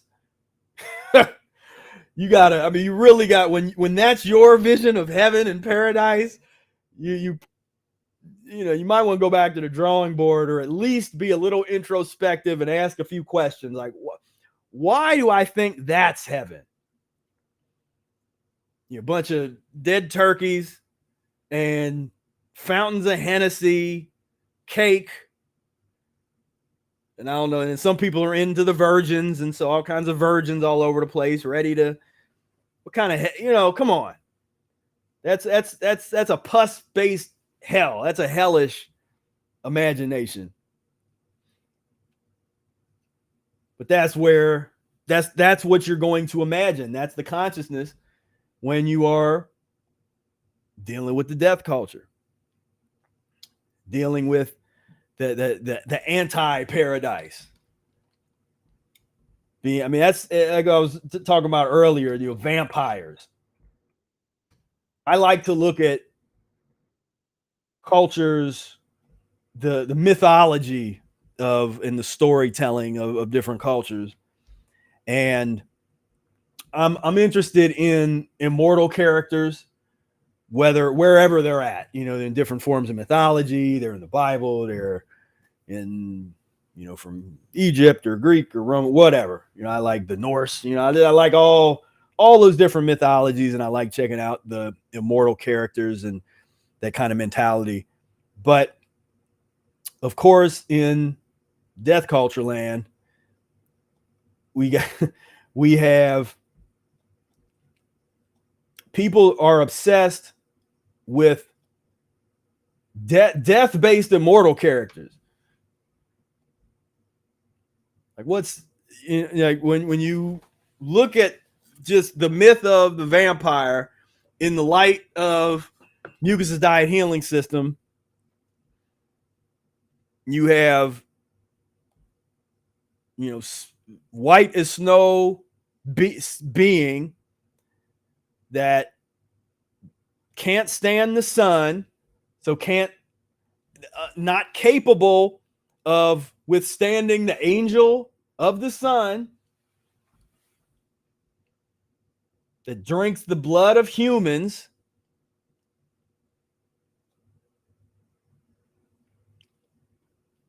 but this is just good fun. This is, dress up your little kid and put the white stuff up. I dressed up as Dracula when I was growing up.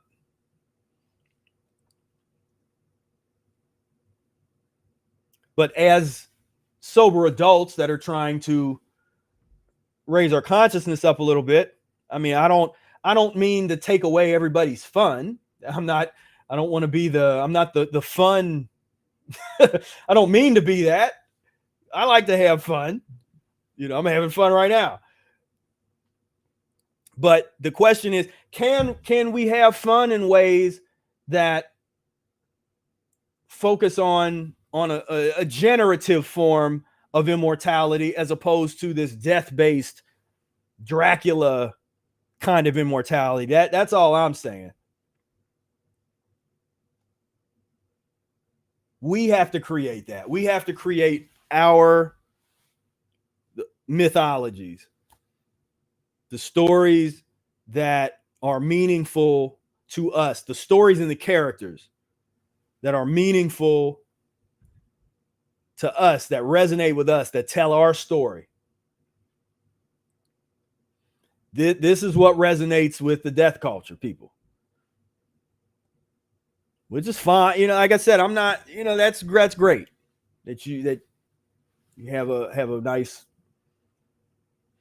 you know, you know who you are, that you have an identity. But for us, we have to create something that's a little better than this.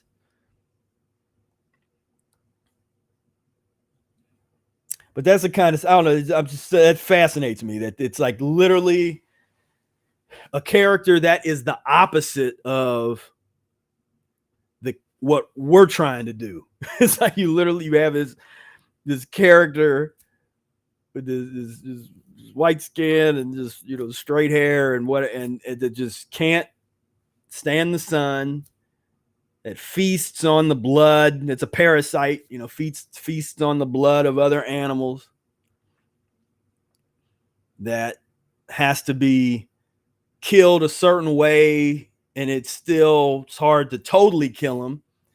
You know, you decapitate them and put the stake through the heart and all that other stuff or whatever.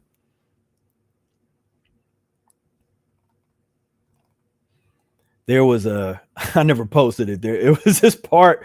I actually watched this thing with Nicolas Cage, and there was a part where he was saying something that was perfect, as far that just really showed that level of consciousness in a perfect way. And I was obsessed. See, I was one of them kids that I watched a lot of horror movies growing up. I was like that. I was that kid that when I was like 12, 13, 14 years old, we go to Blockbuster Video for all of us elderly people that know what Blockbuster is. And we'd go there and I would just pick out all kinds of horror movies because, again, I wanted to expose myself to anything that, if it was supposed to be scary or supposed to be disturbing, I would expose myself to it because a part of me wanted to be able to process. I wanted to be able to process everything, like whatever could be thrown at me. I wanted to have the ability to process it. And so I would watch all these different, and I'm watching these movies by myself at night with all the, you know, with everything off. I'm like, you know, it wasn't like lights were on and there's people around. Like, no, I'm by myself, like, you know, 12 years old, 11, 12, 13. And I'm watching the scariest stuff that I can find and picking it apart and analyzing it that hasn't changed. You know, I analyze everything, and that helped give me a perspective that I have now of being able to really, like, I know about it.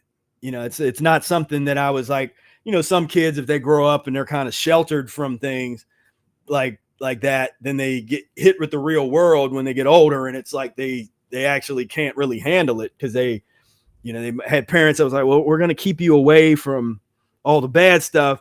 But then they get older and it's hard for them to sometimes deal with things in the real world. But, you know, in my case, like I was like, let's deal with all of it. I used to watch documentaries of just study genocide, and we're talking, I'm 11, 12 years old and I'm getting books from the slavery and the Holocaust and the, you know, millions of people dying in, you know, Russia after World War II or Soviet Union, you know, just like, I just was really immersed in the worst of humanity. Because at that time I was developing my desire and my mission to find a solution for the suffering of humanity. Because as I looked into all these different religions and spiritual texts and philosophical texts and scientific studies, all these different avenues, I was not getting sufficient answers, satisfactory answers for why humans suffer and what you can do about it. And I studied it all, like as much as I could. That's all the different philosophers that are known for having something intelligent to say about human suffering or having some kind of perspective, and all the different major religions and religious concepts. And I went through all that stuff, and there'd be bits and pieces that, okay, that's interesting, or that makes sense, but there was nothing that really answered those questions until I read the Mucus Diet Healing System. And that changed everything. I was like, oh, okay. All right. This, in very simple terms, it outlines. Like I said, you don't have to agree or believe in everything that is in the book, but the fundamental argument of what humans eat being foundational to the condition of them, of humans, individually and in general. It seems so simple when you say it, but most people aren't there. Most people, their nutritional concepts are at the level of, I want to lose some weight, I want to look good at the beach. I'm going to go to the gym, and then because then you get that, because that's how you then, because of things like the fallacious calorie theory, now you got people that are, okay, well, calories in, calories out. Let me, I can eat a little bit worse if I'm willing to go work a little harder in the gym. Okay, eat this crap, but I'm gonna work out real hard later. Come on, and I mean that's not conscious, but that's what you get at that level of consciousness. That's what you get. Let's see. Betty says, where's the book? So down below, let me grab the link to the book bundle, which is down below, but I will go ahead and post it. Give me a second here.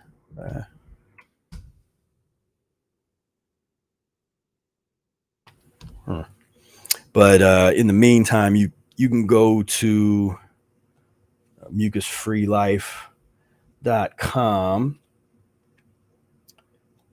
and okay. But yeah, if you go to mucus-free-life.com, make sure you're signed up for the newsletter. But in the meantime, we have I have a bundle of all of the books, and here is a link to that. This is definitely a great gift for yourself. The best gift, the book bundle. We got Mucus's Diet, Spira Speaks, Rational Fasting, Physical Fitness, Does Speak of the Stomach, Definite Cure of Chronic Constipation, and Spira's Notes, all in the bundle. And right now, this is the cheapest the bundle is ever going to be, because sometime next year I'm going to have to raise the price of the bundle. So I haven't raised it since it's at the current. It's been at the current price point for almost like 10 years. And so I did my best to keep it as low as possible. But with inflation and the cost of everything going up, going to have to raise the prices a little bit. But for right now, this is a gift that you can give yourself that can really be the cornerstone of real transformation. A lot of people say that. A lot of people come on and talk about, oh, this will change your life and transfer and this kind of stuff. It's like, I mean it. Like, this is a real transformation can happen going down this path if you're ready. If you're ready, then it can be unreal, the kind of transformation that can happen. Is it easy? No. Is it worth it? Yeah. Of course. But to me, this is this is what we're supposed to be doing. This is first and foremost, get ourselves cleaned up, trying to pursue physiological liberation. And that includes, first, yes, you got to start with yourself, trying to clean yourself up. Then through that will come your offspring, and giving them not only the gift of life, but the gift of cleanliness. I mean, what else? What's a better gift that you could give to your offspring? This is just a beautiful, beautiful thing. So I think we're gonna start to wrap it up, and I definitely appreciate all of you tuning in today. And there's some exciting things coming next year. As I already told you earlier, in the first week of January, going to have Brother Khalip on the podcast, and he's known him for many years, since 21 years since I got into the Mucus diet healing system. He'd been in it. I think he's either close to 30 years or over 30 years of practicing the Mucus diet. He's in that realm. And so he's got a lot of knowledge, a lot of wisdom on this path. And so I'm excited about talking with him on it's the first Friday in January. Then a week after that, we're going to be talking to Sister Takora, who has also been on Mucus diet healing system for very long and has raised children and helped raise a lot of other people and expose a whole lot of people to mucus-free living and this level of consciousness. So we're going to talk with her. And then we have a lot of other great things in store for you as we move into 2024, growing the community, taking things to the next level. Because as Brother Air says, things can't remain this filthy. Things are not gonna just remain as it is.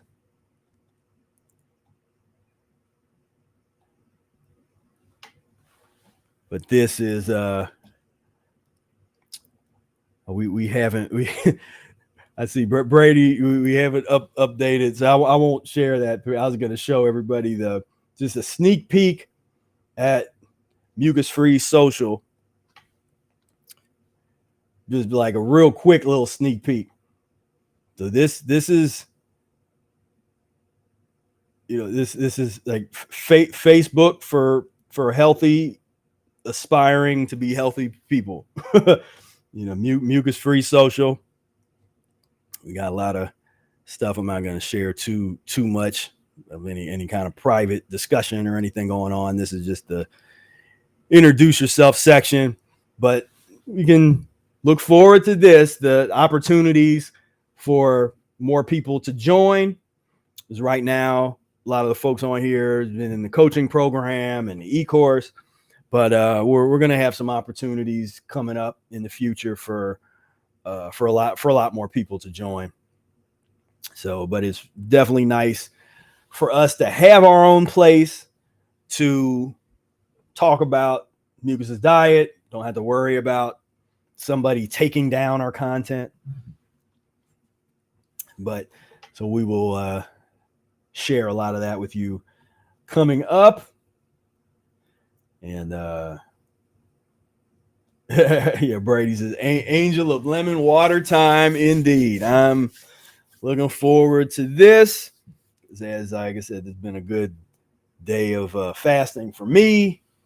And yeah, I'm ready to, I always like to take these times as I can feel. Like I can feel some of that energy in the air. Those holidays with all the gluttony, you can, when you get real clear, you can feel those energies. Like even if you're not around it, just in different ways, you kind of feel. But for me, the fasting has always been the best way to just like counteract all of that, those energies, all that kind of, if you want to say negative or whatever that is, just that uncleanliness.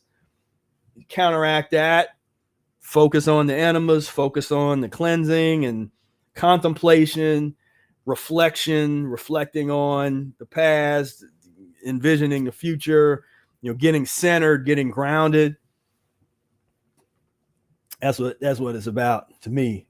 And that fasting process to really to do that, because that's a whole other discussion, the art of fasting. And we just finished in the book club, we just finished the rational fasting, going through that, and we got into some pretty heavy stuff. But yeah, Brady, he's been doing a whole lot of work with the Mucus-free community behind the scenes, the community, the specialist, the manager now, the community development manager. He said 2024 is going to be great. The community is going to transform, and I hope everybody watching is ready. Very well said. Very well said. So yeah. So again, thank you all so much.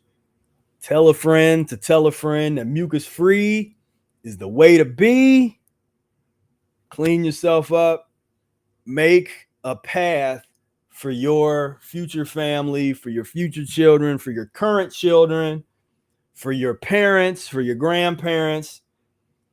Let your actions and your transformation and your cleansing positively affect everybody around you and everybody that you come into contact with. That vibration can be felt. And even if people don't know what it is, and they meet you and they just, something's different, they don't know what it is, and you don't have to talk about it. You don't have to tell them unless you want to, but that vibration and that feeling, it changes things. And it's one of the ways that you change the world, change the people around you, change your community. And you start by controlling what you put in your body, controlling what you remove, removing that which you do not need out of your body, and learning to feel good in your body, to really feel good without the stimulant, without I haven't eaten anything today and I feel great. I feel really good in my body.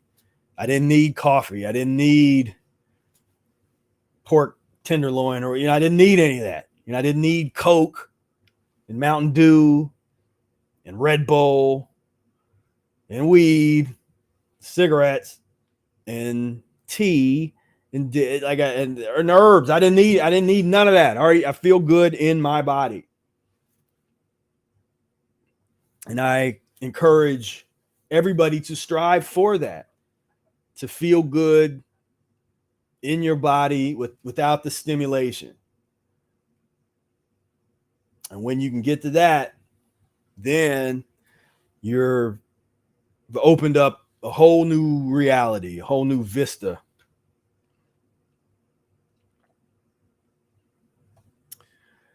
So until next time, peace, love, and breath.